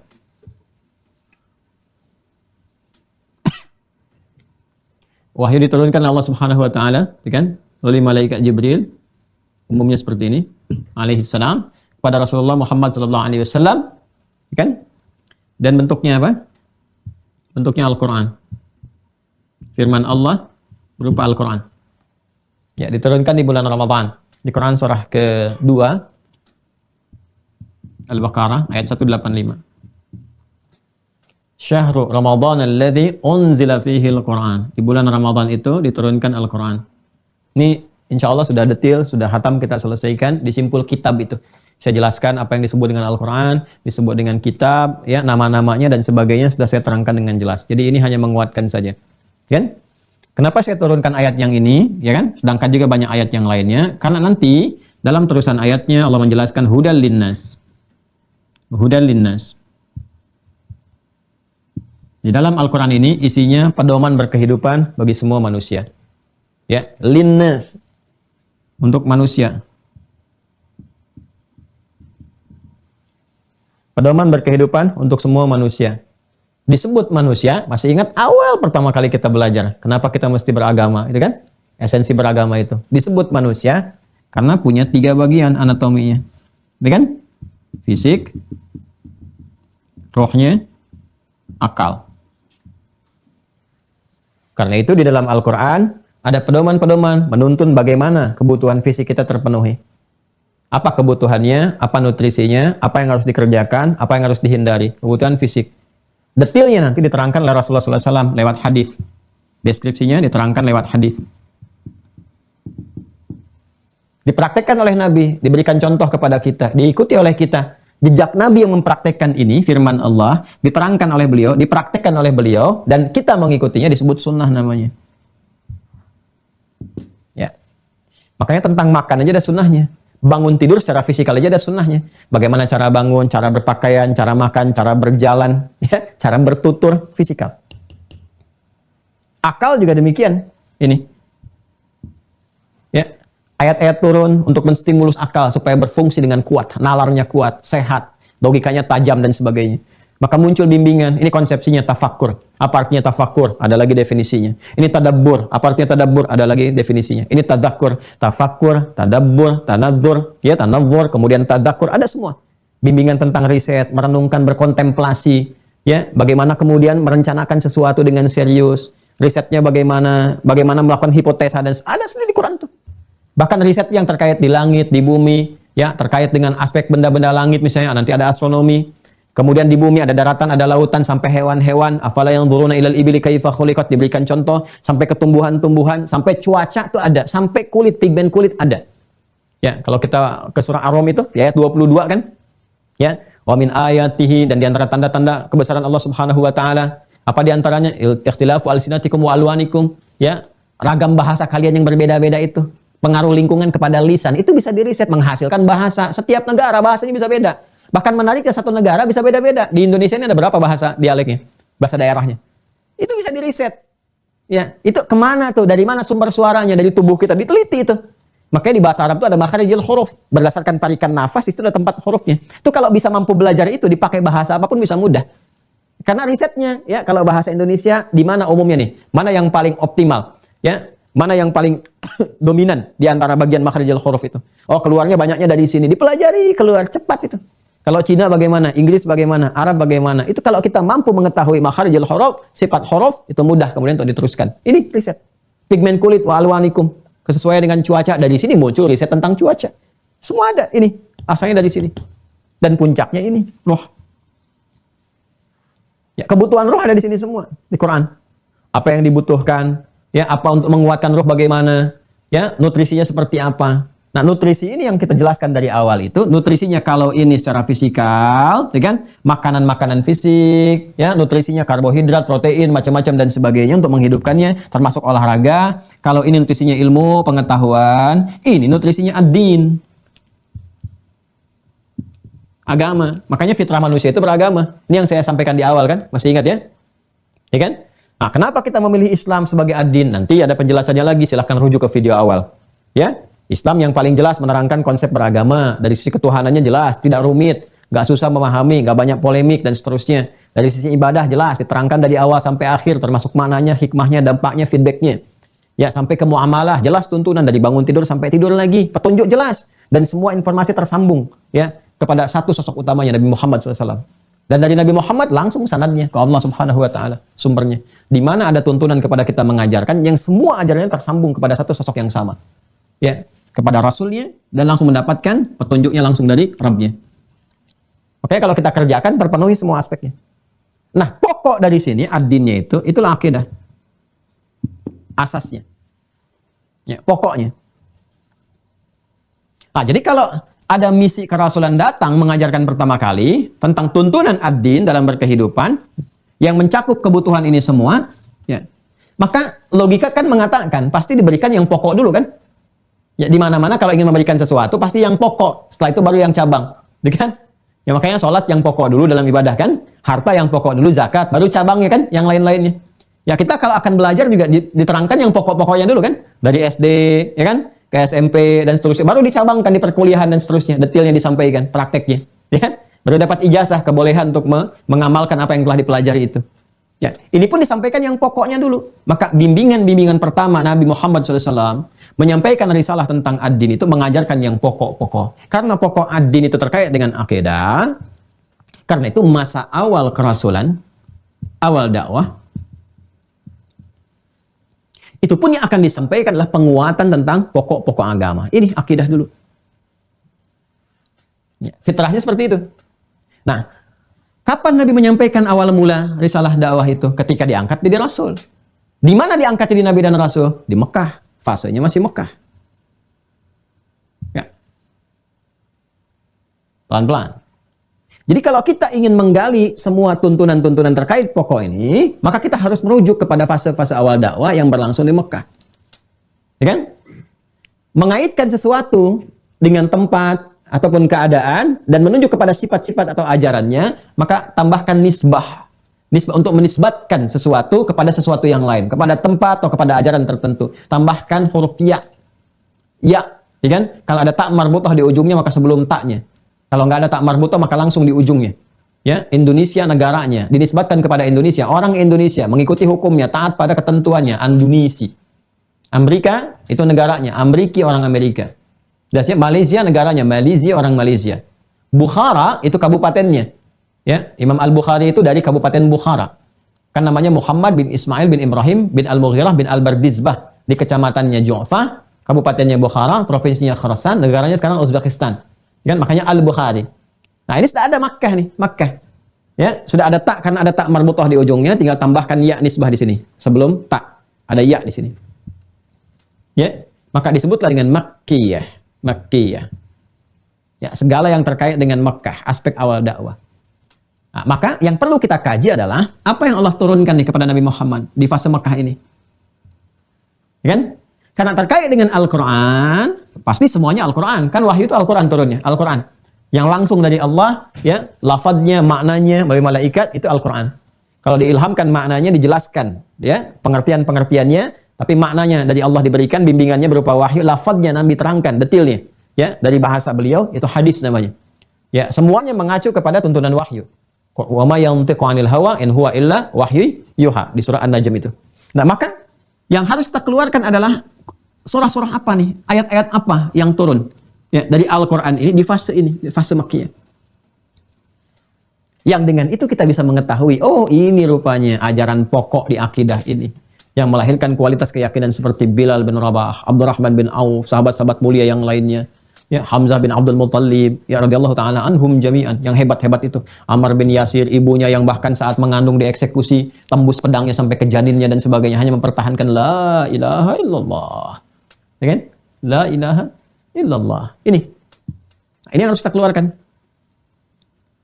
Nah, kemudian diriset oleh para ulama, dilihat berdasarkan keterangan-keterangan yang sampai, ya, dari ayat-ayat, surat-surat yang disampaikan terus.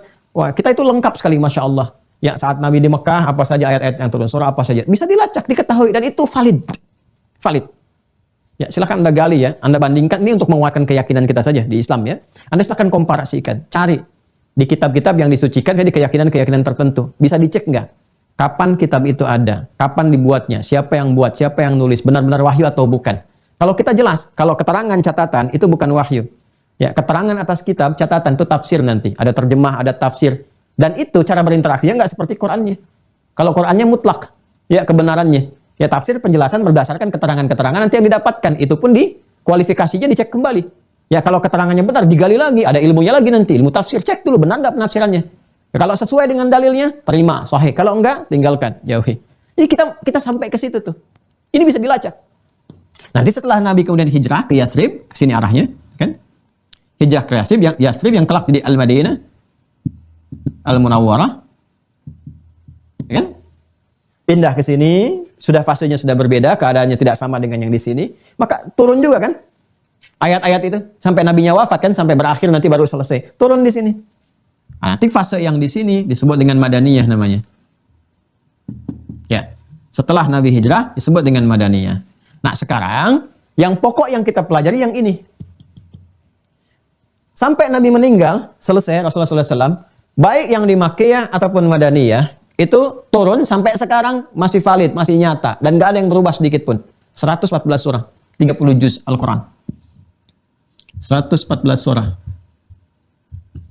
30 juz. Ya, ada yang menghitung bahkan sampai ke ayat 6.236 ayat. 6.236 ayat dihitung dan nggak ada yang berubah sedikit pun. Ya, dari Al-Fatihah sampai dengan minal jannati wan nas, persis semua sama. 114 surah, 30 juz. Nah, dari 114 surah ini yang turun di fase ini, fase awal-awal ini, itu ada 86 surah. Berarti selebihnya di sini berapa? 26 surah. 26 tambah 86, 114 kan? Ya. 86 sampai dengan 26. Ya. Kenapa? 28, maaf, 28. 86 dengan 28. Ini 28 surah, ini 86 surah. Pas ya? Yang di Makkiyah 86 surah, satu. Madaniyah 28 surah. 86 tambah 28, 114. Pelan-pelan. Sekarang pertanyaannya, ini suratnya lebih banyak nih. Ini kelihatannya sedikit, 28. Pelan-pelan. Ini kelihatannya lebih banyak, ini kelihatannya lebih sedikit. Walaupun di sini biasanya agak lebih panjang dibandingkan dengan ini, karena penjelasan syariat. Ya kayak Al-Baqarah, Ali Imran, ada di sini semua nih. Ya, ini kelihatan lebih banyak. Cuma suratnya rata-rata simpel-simpel. Ada beberapa yang panjang. Ya, tapi umumnya simpel-simpel. Al-Ikhlas, Al-Falaq, An-Nas, juz amma kan simpel-simpel ya. Umumnya ada di sini. Nah, kalau kita lihat perbandingannya teman-teman sekalian, ini 114 surah, 30 juz, sempurna semuanya. Yang ini 86, ini 28. Karena di sini pokok-pokok surat yang penting ini yang turun, ini menunjuk kepada aspek ini. Dimensi akidah. Ini pondasinya. Ingin memberikan kesan bahwa saking pentingnya fase ini, saking pentingnya pondasi ini, ya, itu sampai surat-surat yang turun pun itu luar biasa penguatannya. Sampai 86 surah, Anda bisa bayangkan. Ya, walaupun kelihatannya simpel-simpel berdasarkan peristiwa-peristiwa, fase-fase awal suratnya begini, kan? Nanti turunnya kadang sekian ayat dulu dan sebagainya. Ya. Di sini kalau sudah kuat ini ya, sudah kuat, yang nggak usah banyak-banyak dikasih. Ya, satu surah kerjakan, sami'na wa ata'na. Dua surah turun, sami'na wa ata'na. Surah-surah turun, sami'na wa ata'na. Detil di sini. Ya, karena itu saya ingin katakan bahwa ini yang coba kita turunkan nih. Ada surah apa saja di sini, 86 surah ini.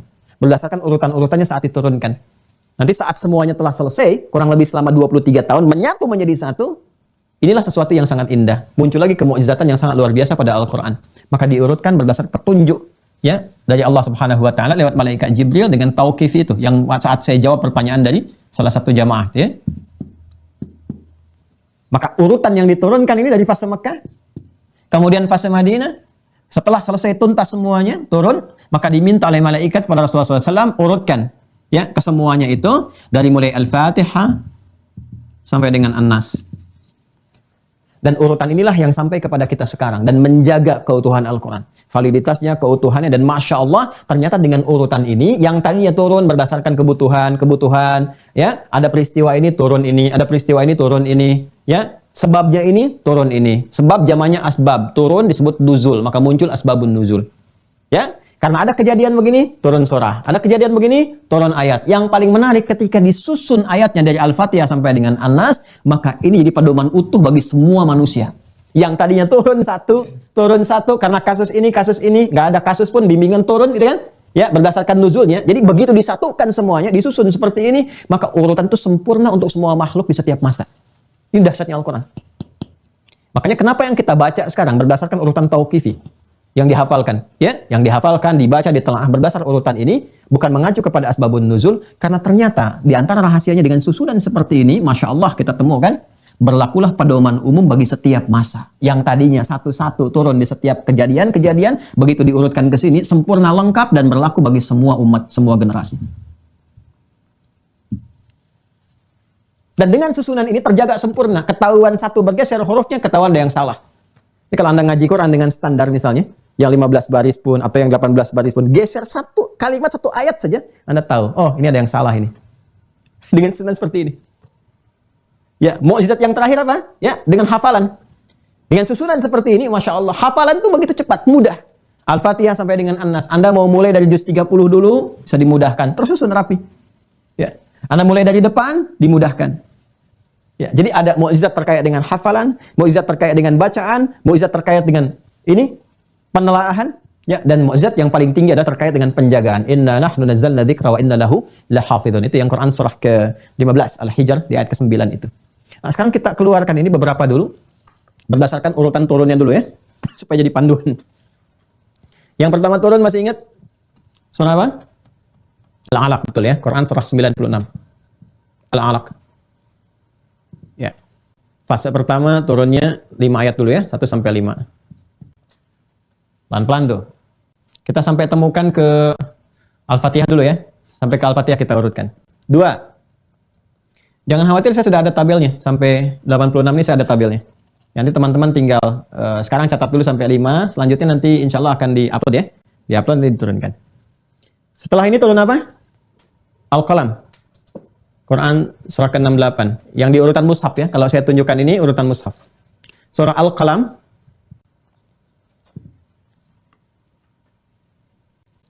Yang ketiga turun surah apa? Ada yang tahu? Ada yang tahu nggak? Al-Muzammil. Al-Muzammil. Surah 73 dalam urutan mushaf. Yang keempat, Al-Mudaththir. Ya, Quran surah ke-74 di urutan mushaf, Quran surah Al-Mudaththir. Dan yang kelima, urutan yang pertama dalam mushaf, Al-Fatihah. Jadi Al-Fatihah itu ya turunnya urutan yang kelima. Masya Allah, pas ini. Ketika sudah kokoh, dimulai nanti akan peristiwa Isra Mi'raj, ya kan? Setelah itu turun, perintah sholat, Al-Fatihah sudah ada, dibacakan. Ini, teman-teman sekalian. Ini saya turunkan 5 dulu ya, karena waktu kita terbatas.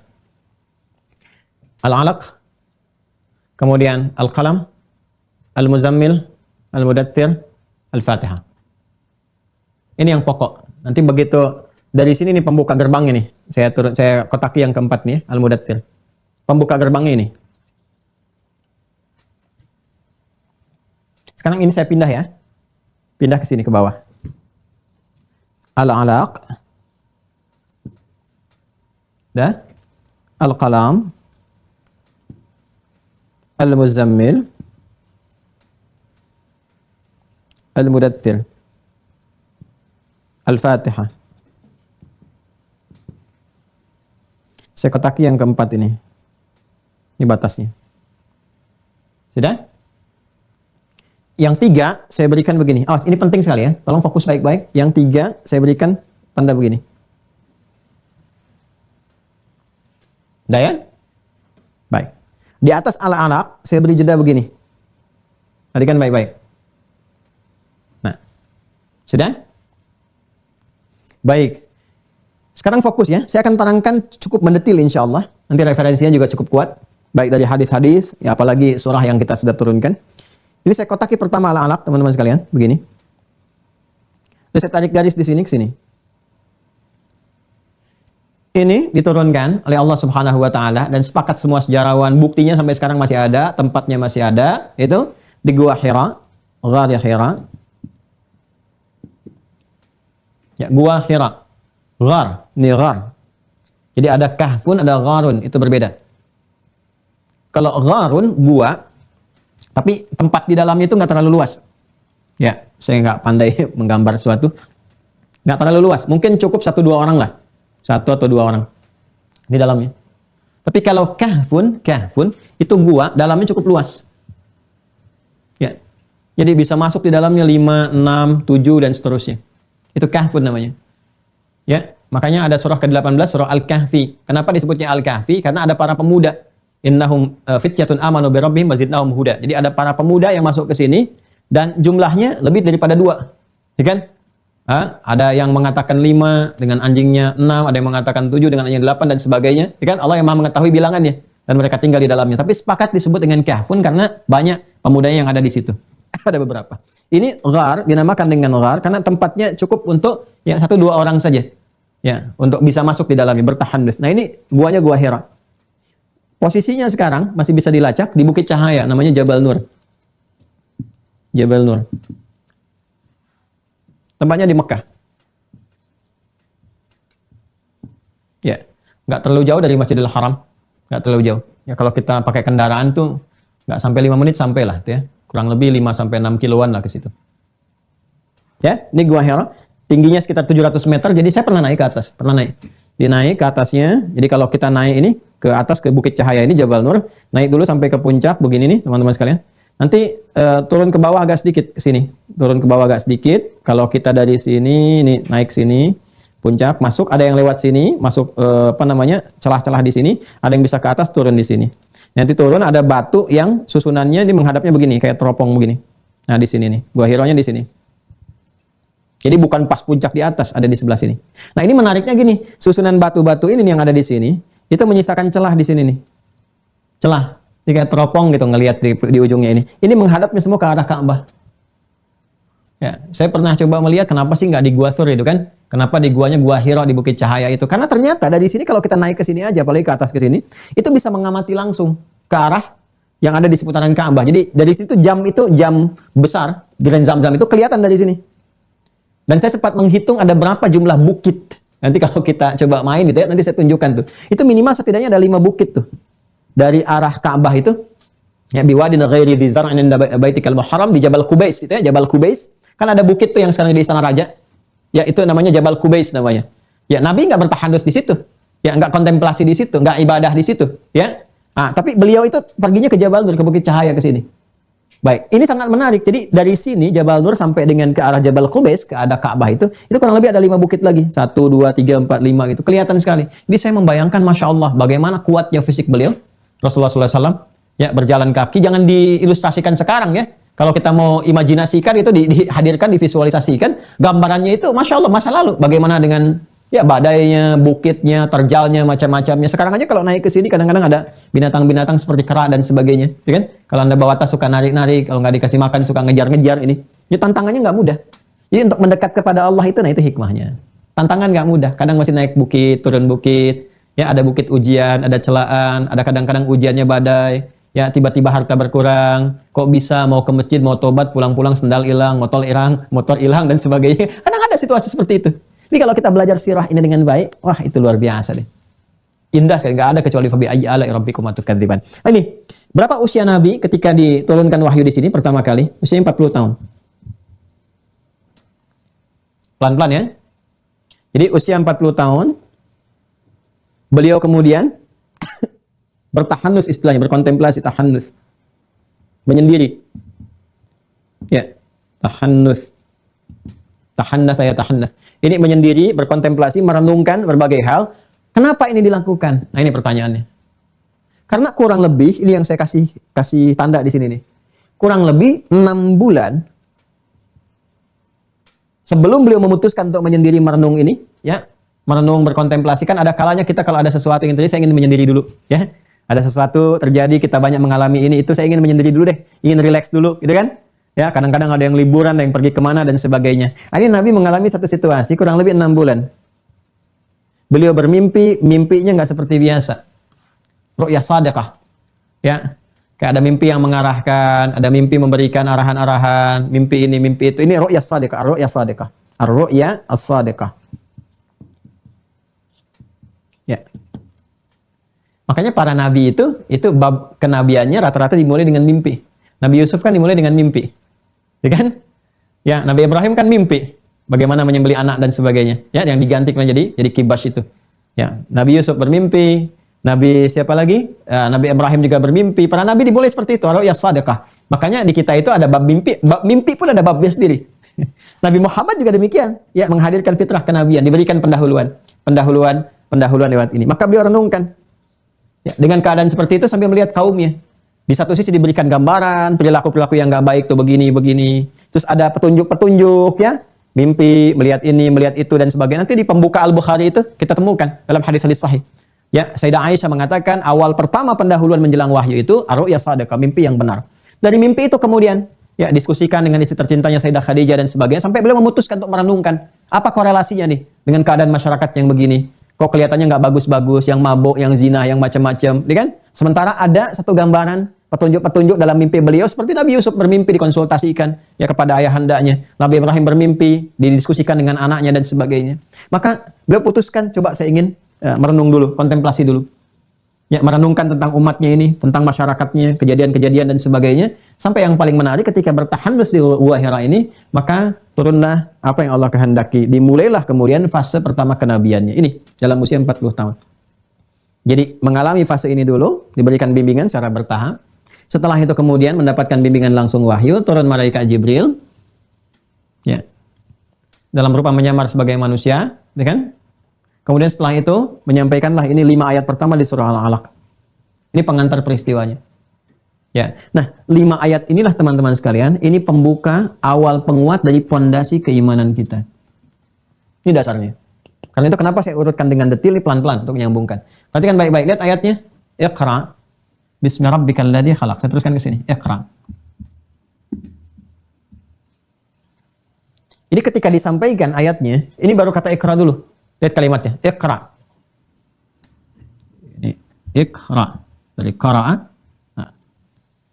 Ini kalau 3 huruf hamzahnya wasal. Iqra. Gini. Apa jawab Nabi? Ma ana biqari. Saya nggak bisa baca. Dan pakai nafi dengan ba, sifatnya taukid. Saya betul-betul nggak bisa baca. Maka dipeluk. Nah, perhatikan ya. Ini hadisnya tegas sekali. Ya, faghattani, ghatta itu memeluk dengan erat. Ya. Sampai beliau berusaha dengan kuat sekali sampai merasakan gitu ya, ada satu dekapan, kalau didekap dengan erat itu kan kayak ada di dada itu terasa ya, ada semacam apa ya, bukan sesak istilahnya, ada kayak satu himpitan yang kuat sehingga agak tertekan di dada beliau itu ya. Tapi ketika dilepas lapang kan ya. Jadi kalau kita memeluk erat itu kan anak misalnya dan sebagainya kan, sampai merasakan ada satu himpitan, ketika dilepaskan kan lapang lagi tuh ya. Setelah lapang diminta lagi Iqra 2 kali. Ma'ana biqari, disampaikan saya betul-betul nggak bisa baca. Ketiga kali Iqra, didekap lagi kan. Ma'ana biqari, jawabannya saya nggak bisa baca. Ini untuk mengonfirmasi sampai 3 kali. Kenapa hikmahnya disebutkan sampai 3 kali? Untuk mengonfirmasi. Biasanya kan kalau kita ingin menguatkan sesuatu kita sampaikan sekali, tegaskan 2 kali. Ini dikonfirmasi sampai 3 kali, mengatakan Nabi saya nggak bisa baca. Untuk memberikan satu petunjuk yang kuat kepada kita bahwa Al-Quran ini betul-betul bukan rekayasa Nabi Muhammad SAW. Karena beliau sendiri sifatnya ummi. 3 kali beliau katakan, saya nggak bisa baca, saya nggak bisa baca, saya nggak bisa baca. Dan keterangan ini bisa dicatat, dilacak dalam sejarah. Jelas ya? Baik, jadi nanti gugur dengan sendirinya orang-orang yang menuduh Al-Quran rekayasa Nabi Muhammad. Al-Quran buatan Nabi Muhammad. Gimana bisa buat itu? Baca aja nggak bisa. Nabinya sendiri mengatakan, saya nggak bisa baca. Jelas ya? Nah, ini mukjizat. Mukjizat. Kenapa? Karena nanti Allah yang akan memberikan bimbingan kepada beliau supaya bisa mengikuti bacaan. Karena itu disebut ummi. Ummi, gitu kan? Ini gambarannya. Jadi satu, jadi peristiwa ini saja memberikan kesan kepada kita bahwa satu, artinya Nabi belum punya bekal, ya, belum ada bekal pengetahuan Rabbani yang dibimbing oleh Allah Subhanahu Wa Taala, ilmu Rabbani, ya, untuk menjalani kehidupan, mengatur tata kelola hidup beliau yang nanti kelak akan diberikan kepada umatnya sebagai bimbingan, ya. Jadi bisa kita katakan fase awal pembekalan ini, ya, di awal pembekalan mengonfirmasi keadaan Nabi Muhammad SAW dari keadaan yang sifatnya masih kosong, ya. Belum ada apapun, tidak bisa baca, tidak bisa menulis, jelas ya, dikonfirmasi ini semuanya. Satu, barulah kemudian turun ayatnya lengkap 5. Setelah dikonfirmasi, Nabi menyampaikan lewat lisannya sendiri, keluar pembuktian, ya kan? Dan semua gugur tuduhan-tuduhan yang dialamatkan kepada Rasulullah bahwa Quran produk budaya. Kalau budaya kan dibuat oleh manusia. Ya kan? Ya kan? Quran itu buatan Nabi Muhammad, rekayasa Nabi, gugur dengan sendirinya karena Nabi pun mengatakan ma'ana biqari. Jelas, ya? Nanti kalau ingin masih ada dugaan ke sana tinggal di-riset. Lihat struktur bahasanya. Ada nggak manusia bisa bikin begitu? Makanya nanti Quran men-challenge kalau memang Anda menuduh ini buatan manusia, tentu manusia lain pun bisa bikin seperti ini. Silahkan buat. Buat yang semisalnya. Satu surah aja kalau nggak mampu, ya. Nah, ini gambarannya. Maka turunlah kemudian 5 ayat. Ya, 5 ayat pembukanya. Perhatikan baik-baik. Ini yang akan jadi manhaj kita untuk belajar sebagai penguatan. Iqra bismi rabbikal ladzi khalaq. Saya naikkan ke atas. Iqra bismi rabbikal ladzi khalaq. Dibuka mushafnya. Ya. Khalaqal insana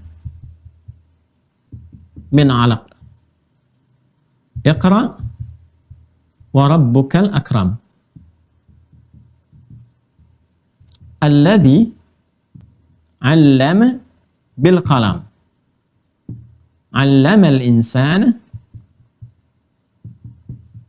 ma lam ya'lam. Ini 5 ayat. 1, 2, 3, 4, 5. Perhatikan baik-baik, ini dahsyat sekali. Ini urutannya ya, urutannya nih. Kalau kita mau gali berdasarkan asbabun nuzul, kita dapatkan urutannya. Ya, nanti setelah komplit keseluruhannya, kita bisa dapatkan intisarinya di Al-Fatihah. Detailnya ditafsirkan terus sampai dengan An-Nas. Ini dahsyatnya Al-Quran itu seperti itu. Ya. Lihat baik-baik ini. Ya, ini fase 6 bulan, ya kan? Ini fase pembekalan. Turun dari sini. Saya ingin berikan gambaran cepat yang ini dulu, baru pindah kemudian ke kesesuaian tartib surahnya dari asbabun nuzul, dari asbabun nuzulnya antara ini dengan surah setelahnya, dari urutan turunnya. Perhatikan baik-baik. Iqra bismi rabbikal ladzi khalaq. Ketika Nabi mengatakan, saya nggak bisa baca. Ya, saya betul-betul nggak bisa baca karena nggak ada guru yang pernah mengajarkan, nggak pernah beliau sekolah dan seterusnya, ya kan? Baik, apa yang terjadi? Turun langsung lengkap ayatnya. Iqra, kamu baca sekarang, ikuti bacaannya yang akan dibimbing ini oleh malaikat Jibril ini. Bismi rabbikal ladzi khalaq. Niatkan semua karena Rabbmu. Ba-nya di sini, ini ada ba. Bi.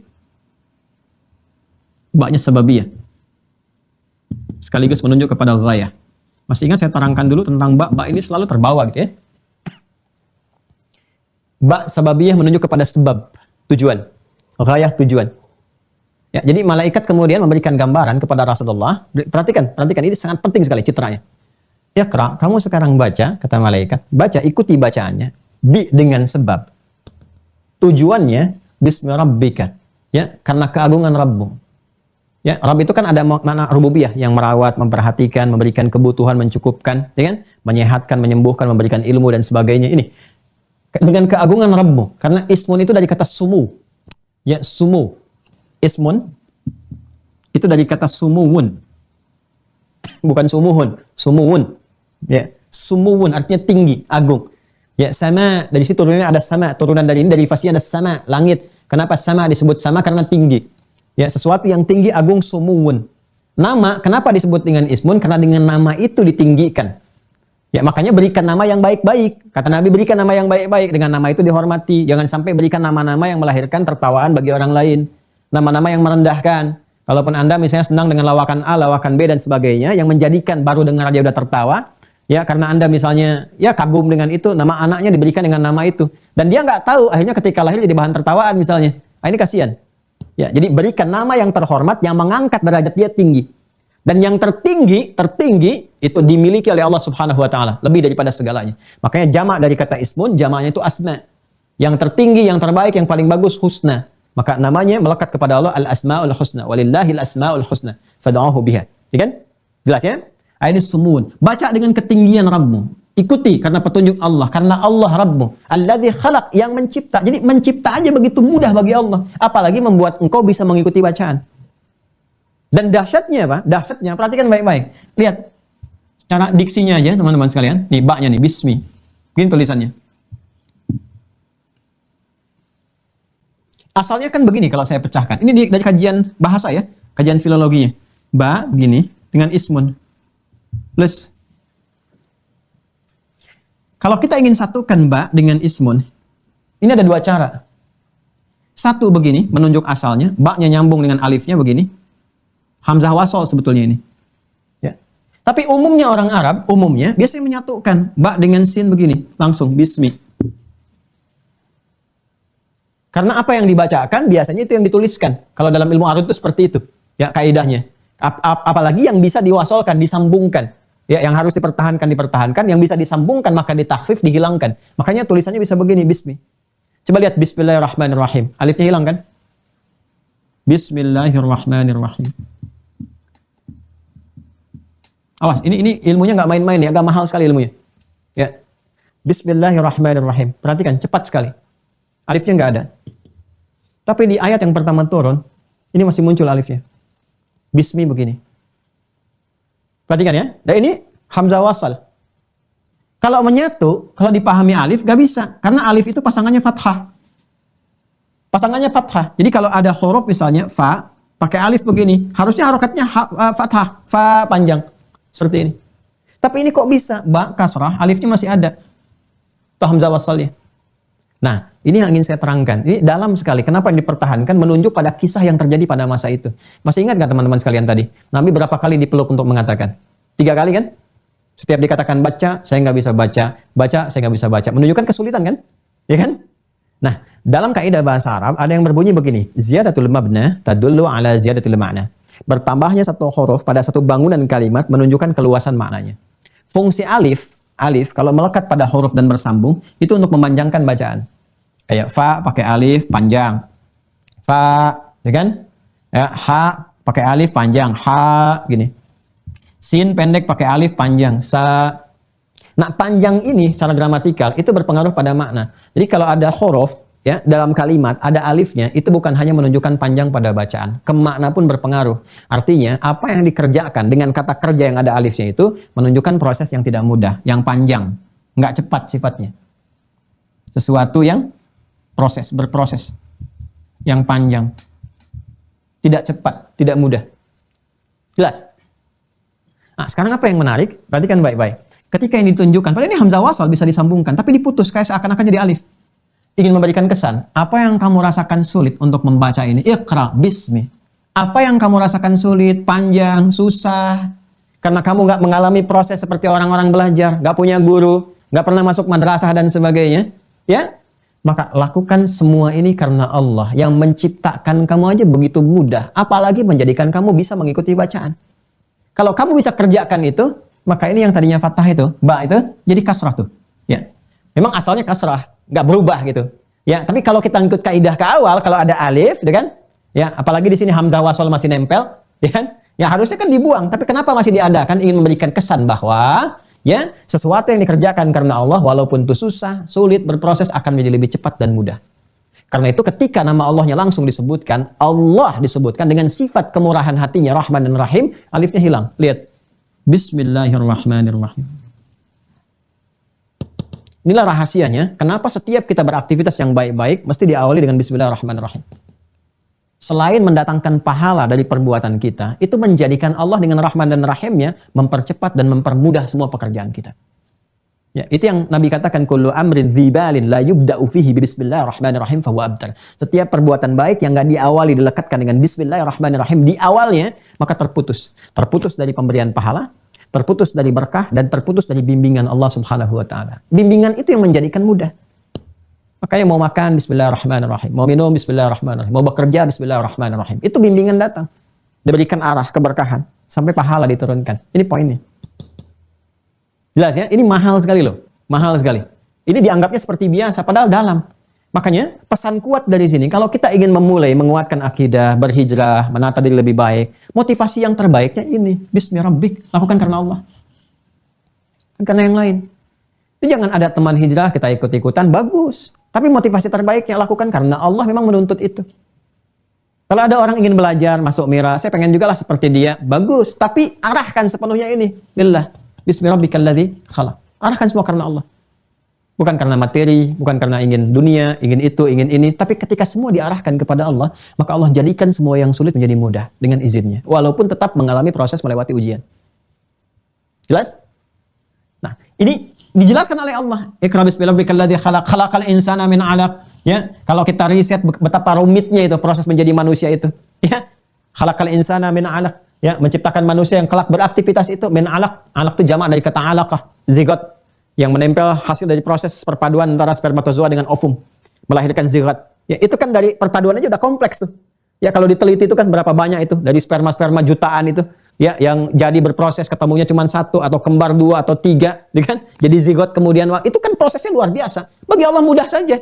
Apalagi menjadikan kau itu bisa membaca. Mengikuti bacaan maksudnya, engkau bisa ikuti bacaan ini. Disampaikan, diikuti, sampaikan, diikuti. Dengan sifat ummi itu, dibimbing untuk bisa mengikuti bacaan. Mudah. Karena yang paling rumit aja Allah bisa jadikan. Ya, Iqra. Tegaskan lagi oleh Allah, Iqra, ayo baca.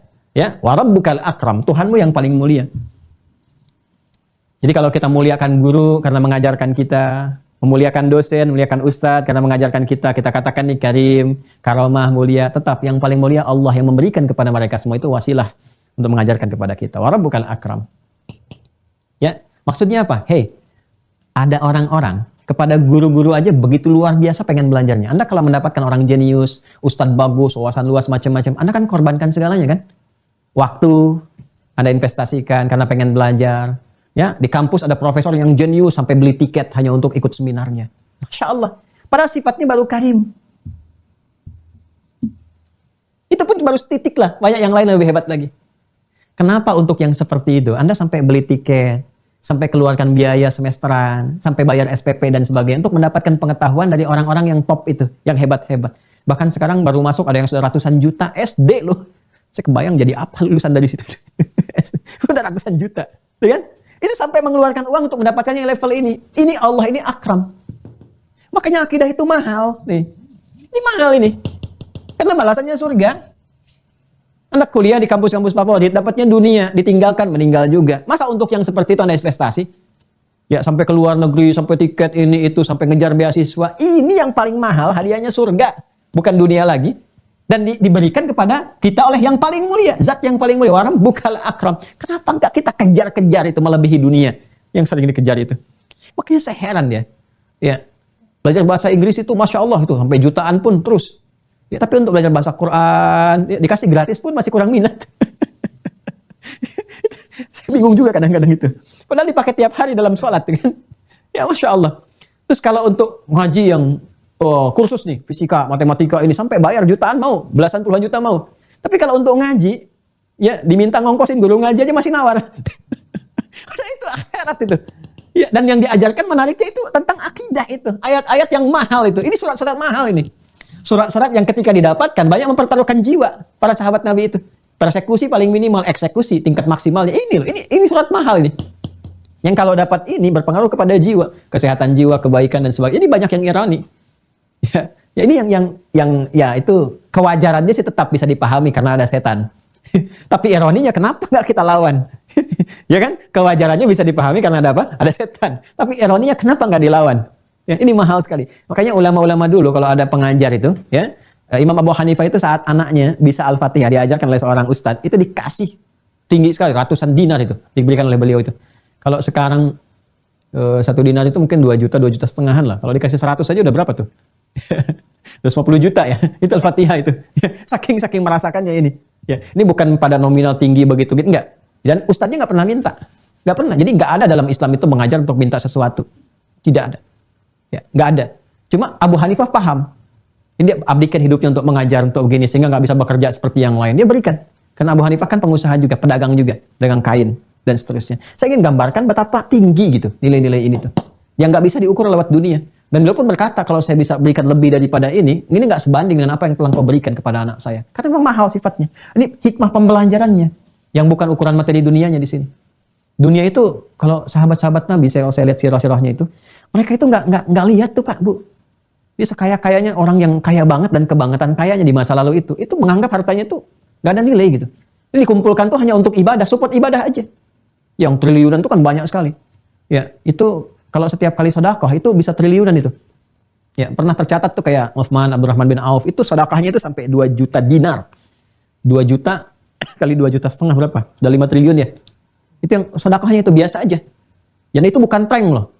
Bukan prank, 5T langsung dikasih tuh. Ya, dikasih. Bahkan diberikan ini orang Madinah dikasih semua untuk kebutuhan militer segini, untuk ini segini. Ini biasa. Ya, akibat dari sini. Jadi ternyata belajar ini tuh kalau mau passionnya harta bikin kaya, kayanya kebangetan kayanya.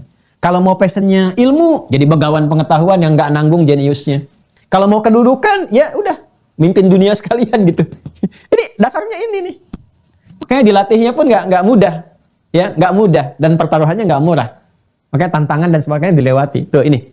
Ya, jadi untuk yang karim aja dikejar-kejar, kenapa yang akram? Ya, itu biasa. Kemudian alladzi 'allama bil qalam, ini fitrah. Yang di antara pengajaran yang Allah telah berikan, fitrahnya dilekatkan kepada qalam, tulisan pena. Ya, makanya ada kenapa saya terapkan salah satu, jadi spiritnya dari sini. Kenapa Anda harus menulis? Saya berikan fasilitas untuk bisa menulis, ada buku catatan dan sebagainya. Karena itu fitrah dalam berkehidupan supaya terwariskan lagi.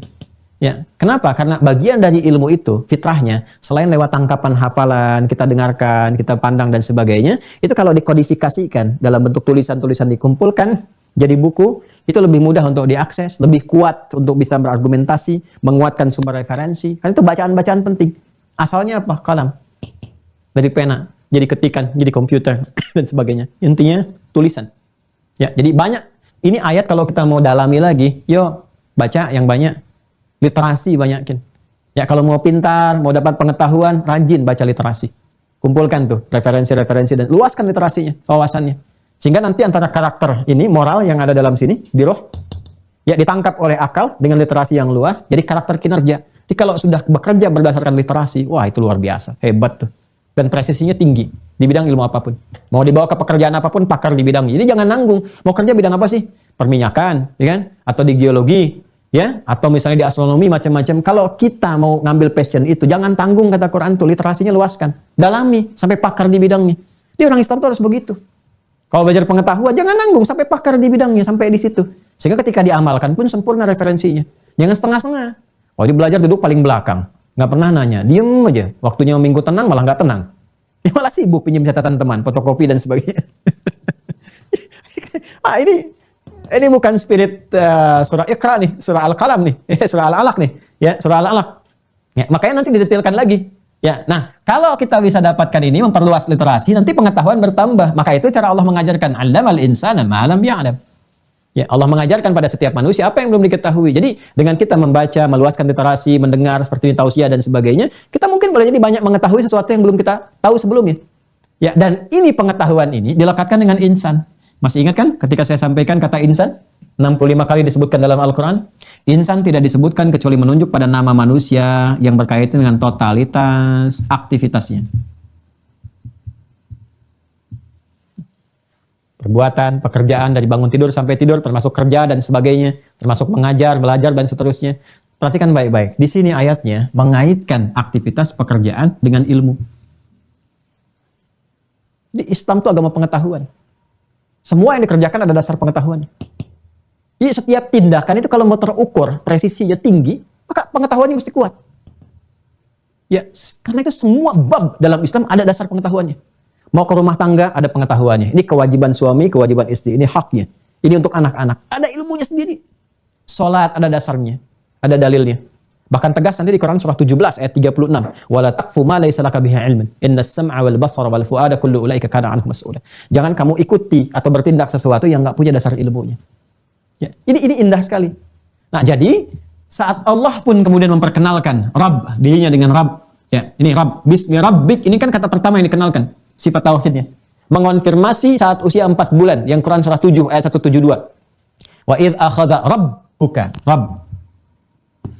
Min bani adama min zuhurihim dzurriyyatahum wa ashhadahum ala anfusihim. Alastu bi rabbikum? Qalu bala syahidna. Syahadatnya dikonfirmasikan dengan kata Rabb. Di Quran surah ke-7 ayat 172. Nih. Oke, pelan-pelan ya. Ini. Dikonfirmasi dengan turunnya wahyu pertama untuk mengonfirmasi ini. Ya. Iqra bismi rabbikal ladzi khalaq. Yang telah mencipta. Dalam penciptaan ada syahadat. Jadi ini bagian pertama untuk menguatkan pengenalan dulu.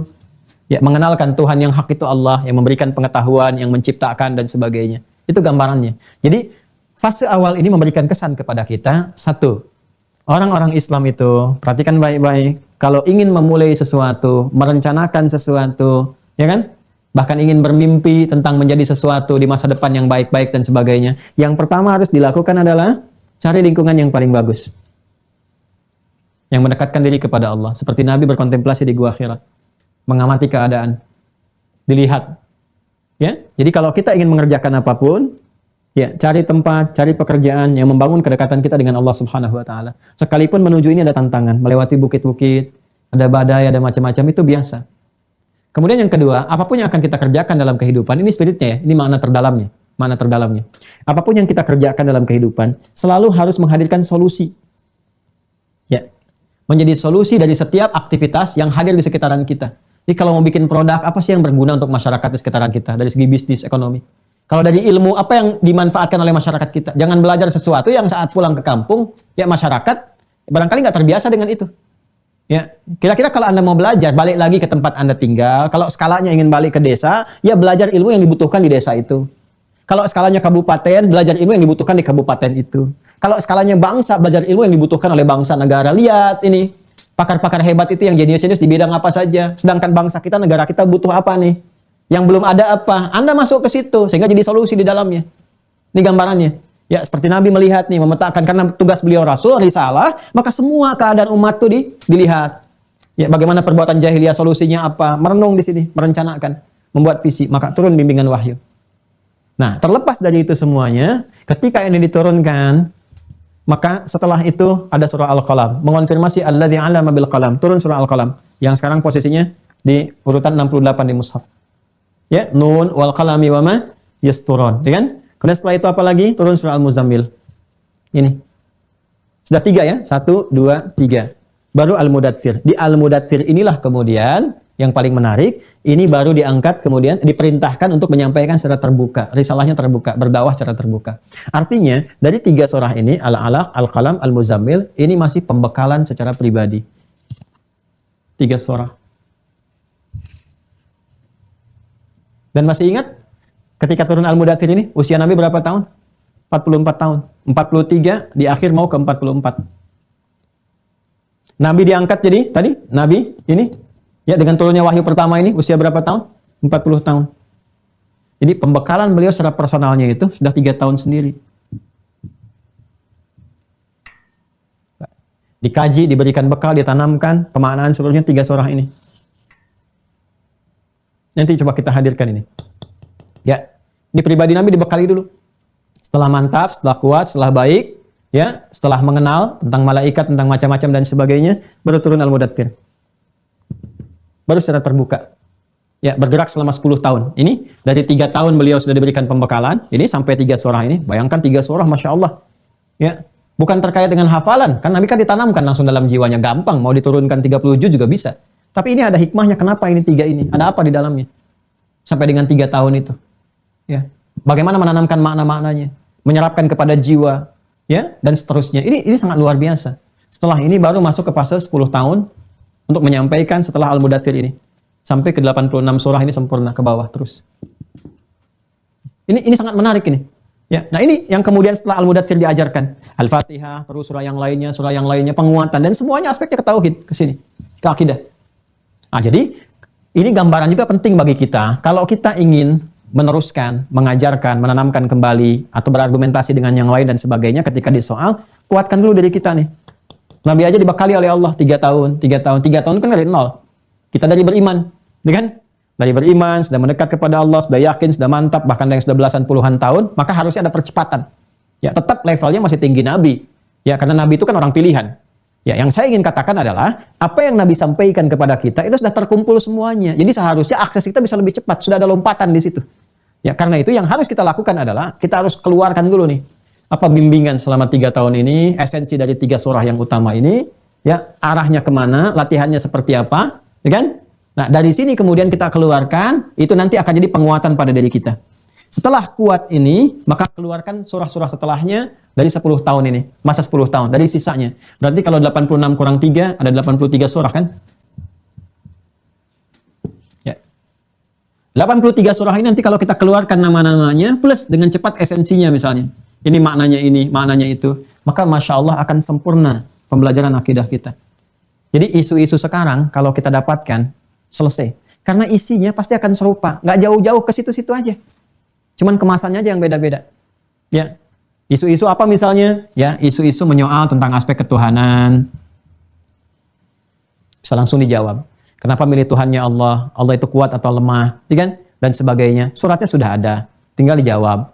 Isu orang yang suka ngajak-ngajak keluar lagi dari Islam dengan menyampaikan dan itu suratnya sudah ada. Tinggal disampaikan.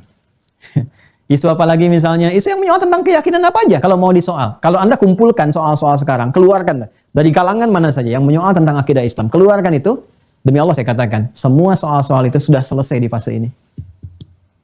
Mau ditunjukkan dengan cara apapun, tetap caranya aja yang beda. Isinya sama.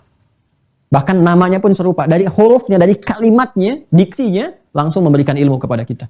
Kan saya pernah sampaikan kepada Anda perbedaan antara kafir dengan kufar. Ya kan? Contoh dari Al-Kafirun aja ketika turun itu. Ya, kan asbabun nuzulnya ada orang-orang datang kepada Rasulullah, ya, nyerang tidak, melukai tidak, cuman ngajak-ngajak. Ya kan? Ngajak-ngajak, menawarkan. dah jangan inilah, jangan ribut, jangan ramai, jangan berselisih. Kan bingung juga sebetulnya, karena kan Nabi nggak ribut, nggak apa-apa. Yang ribut kan yang di luarnya aja tuh, yang golongan Quraisy itu. Ya, yuk kita gantian aja. Malam ini kami nyembah Tuhan kamu Muhammad, besok-besok kamu nyembah Tuhan kita, ya kan? Maka turunlah kemudian legasi terindah, sisi toleransi tertinggi. Ulia ayyuhal kafirun, katakan Muhammad SAW kepada orang-orang yang masih menutup dirinya itu. Ya, dari risalah dakwah yang kau bawa. La a'budu ma ta'budun. Toleransi tertinggi itu saling menghormati di dua sisi. Gini. Ini sisi A, ini sisi B. Ketika saling memahami, saling menghormati, jadilah toleransi.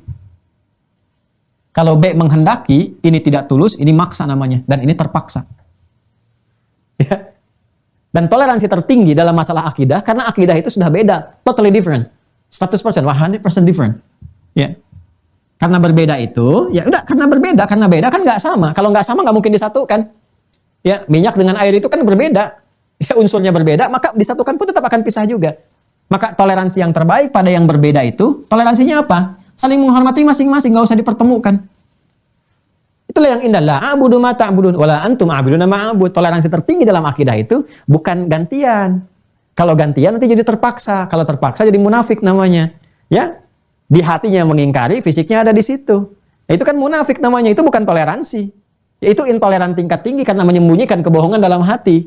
Jadi yang tertinggi itu saling menghormati aja udah. Kamu ibadah, saya ibadah dengan apa yang saya yakini. Gak harus capek-capek mengikuti. Dan ujungnya apa? Lakum dinukum waliyadin. Itulah toleransi. Jadi pada sesuatu yang tidak sama itu 100% berbeda, maka toleransi saling menghormati. Sudah. Gak usah mengganggu, gak usah mencela. Kalau ingin belajar disampaikan. Makanya disampaikan kan Nabi lewat dakwah. Ya, informasi aja, informatif sifatnya. Kalau ada yang nanya didialogkan. Ya, itu kan sifatnya. Kalau ada yang bertanya dijawab, berdialog didialogkan, disampaikan infonya, nggak maksa. Bahkan ayat turun, fadzakir innama anta mudzakir lasta 'alaihim bimusaitir. Ingatkan Muhammad, tugasmu hanya menyampaikan, bukan memaksa. Ya, maka salah kalau kemudian dibikin wacana misalnya kayak kasus kemarin kan. Dan saya heran juga setiap akhir tahun selalu ada kontroversi itu. Dengan itu bukan harus dipaksa, ngapain dipaksa-paksa? Kan menghormati itu satu sama lain karena berbeda. Itu kalau dipaksakan dengan terpaksa. Makanya apa? Kenapa sih harus dipaksa-paksakan? Lisannya berucap tapi di hatinya maksudnya ke sini. Kan nggak sama namanya. Ya kan? Jadi sudah. Dan tidak harus diikut-ikutkan. Ya, nggak harus misalnya sholawatan ke gereja atau ke pura atau kemana. Sudah. Ya, gereja sesuai dengan tempatnya. Kita hormati. Nggak boleh mengganggu, nggak boleh merusak.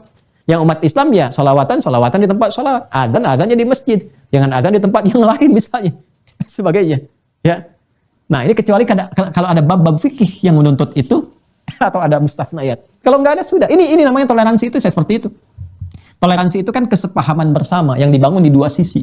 Saling memahami. Itu toleran namanya. Kalau satu meminta, satu belum bisa memenuhi, ini memaksa namanya. Dan ini ketika memenuhi terpaksa. Nggak boleh. Semua mesti, toleransi itu mesti semua gelombangnya sama tuh.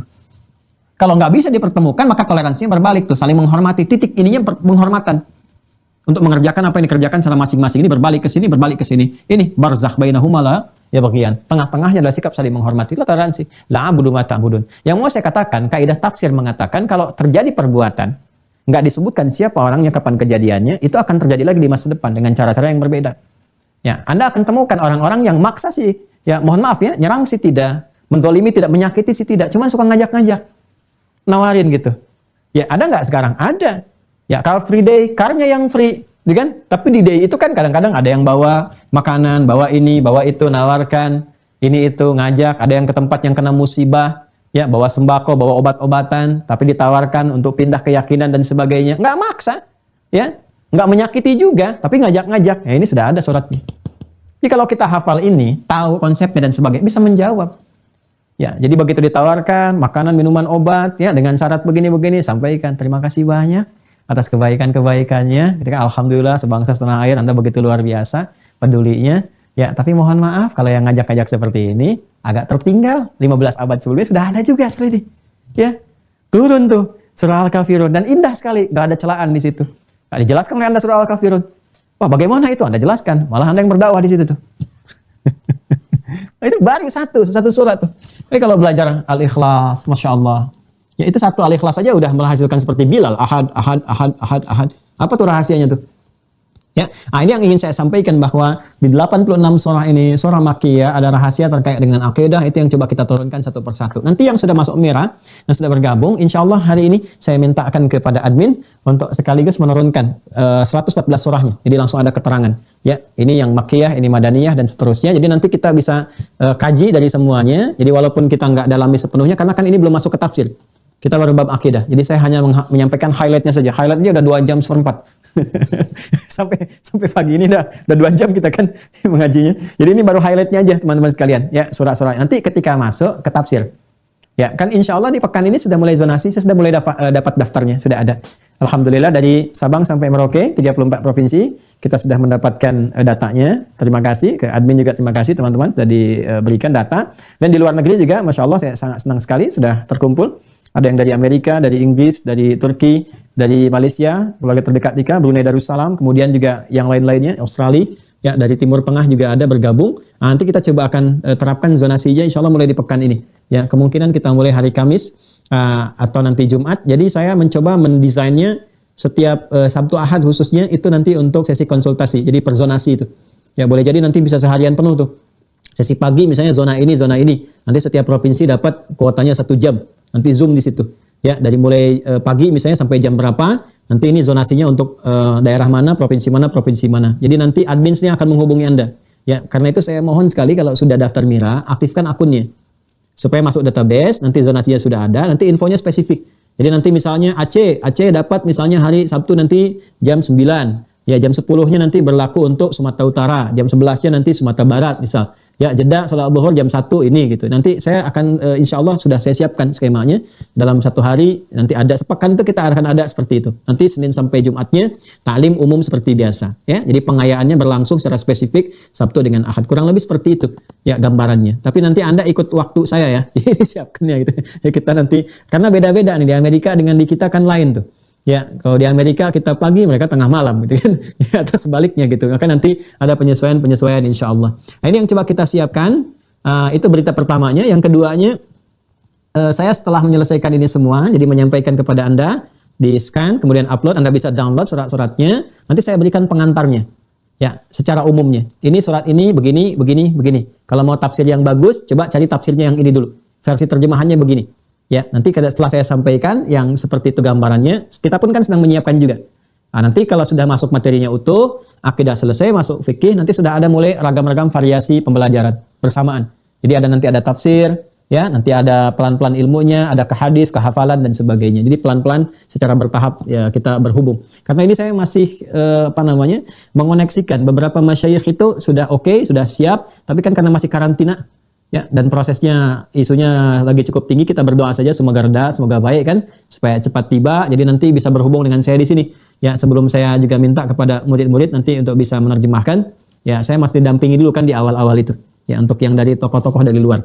Dan boleh jadi kita terhubung juga nanti kita dari sini, ada yang masyayikhnya langsung dari negaranya masing-masing. Jadi nanti terkomunikasikan, ya saya jadi moderator ya, untuk menengahi antara Anda dengan beliau. Jadi kalau ada apa-apa saya tengahi.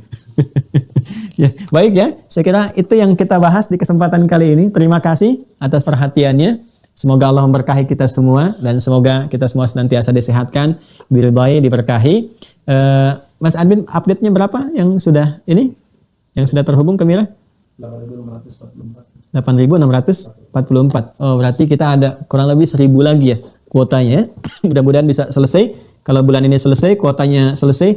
Nah, mudah-mudahan kita bisa praktekkan. Informasi saja insya Allah sekitar 3-4 bulan mungkin yang kita lahan SD itu sudah selesai bangunan semua. Dan di situ ada aula. Nanti zonasi pun saya akan undang. Mungkin setelah Ramadan nanti ya. Setelah Ramadan nanti ada kajian khusus yang offline, yang spesifik. Berdasarkan zonasi kita bisa undang. Ayo, atau nanti kita bertemu di satu titik. Karena saya biasanya kalau situasi di luar pandemi itu kita ada rihlah misalnya ke Aceh. Nanti teman-teman yang di Mira tuh bisa sama-sama kita hidupkan di sana, silaturahim di sana ya dan sebagainya, melihat nanti ada hal-hal yang indah, yang baik-baik. Jadi setiap provinsi kita bisa kunjungi dan kita menyambung silaturahim dengan cara yang baik di dalamnya ya. Itu yang ingin disampaikan. Terima kasih.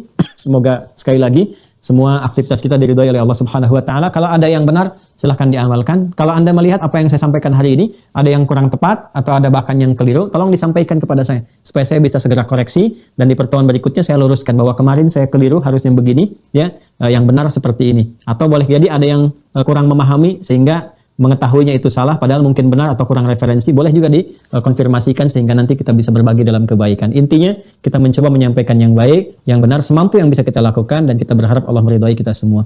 Allahumma taqabbal minna innaka antas sami'ul alim wa tub 'alaina innaka antat tawwabur rahim. Allahumma rabbana atina fid dunya hasanah wa fil akhirati hasanah wa qina adzabannar. Allahumma arzuqna ni'matal istiqamah في إقامة دينك يا أرحم الراحمين، في إقامة شريعتك يا رب العالمين. اللهم ارض عنا يا رب العالمين. اللهم حبب علينا يا رب العالمين، وحبب في قلوبنا حبك وحب رسولك نبينا محمد صلى الله عليه وسلم. الحقنا مع الذين أنعمت عليهم من النبيين والصديقين والشهداء والصالحين وحسن أولئك رفيقا. وصلى الله على سيدنا محمد وعلى آله وصحبه أجمعين. وآخر دعوانا سبحانك اللهم وبحمدك نشهد أن لا إله إلا أنت نستغفرك ونتوب إليك والحمد لله رب العالمين. Terima kasih, mohon maaf. Assalamualaikum warahmatullahi wabarakatuh.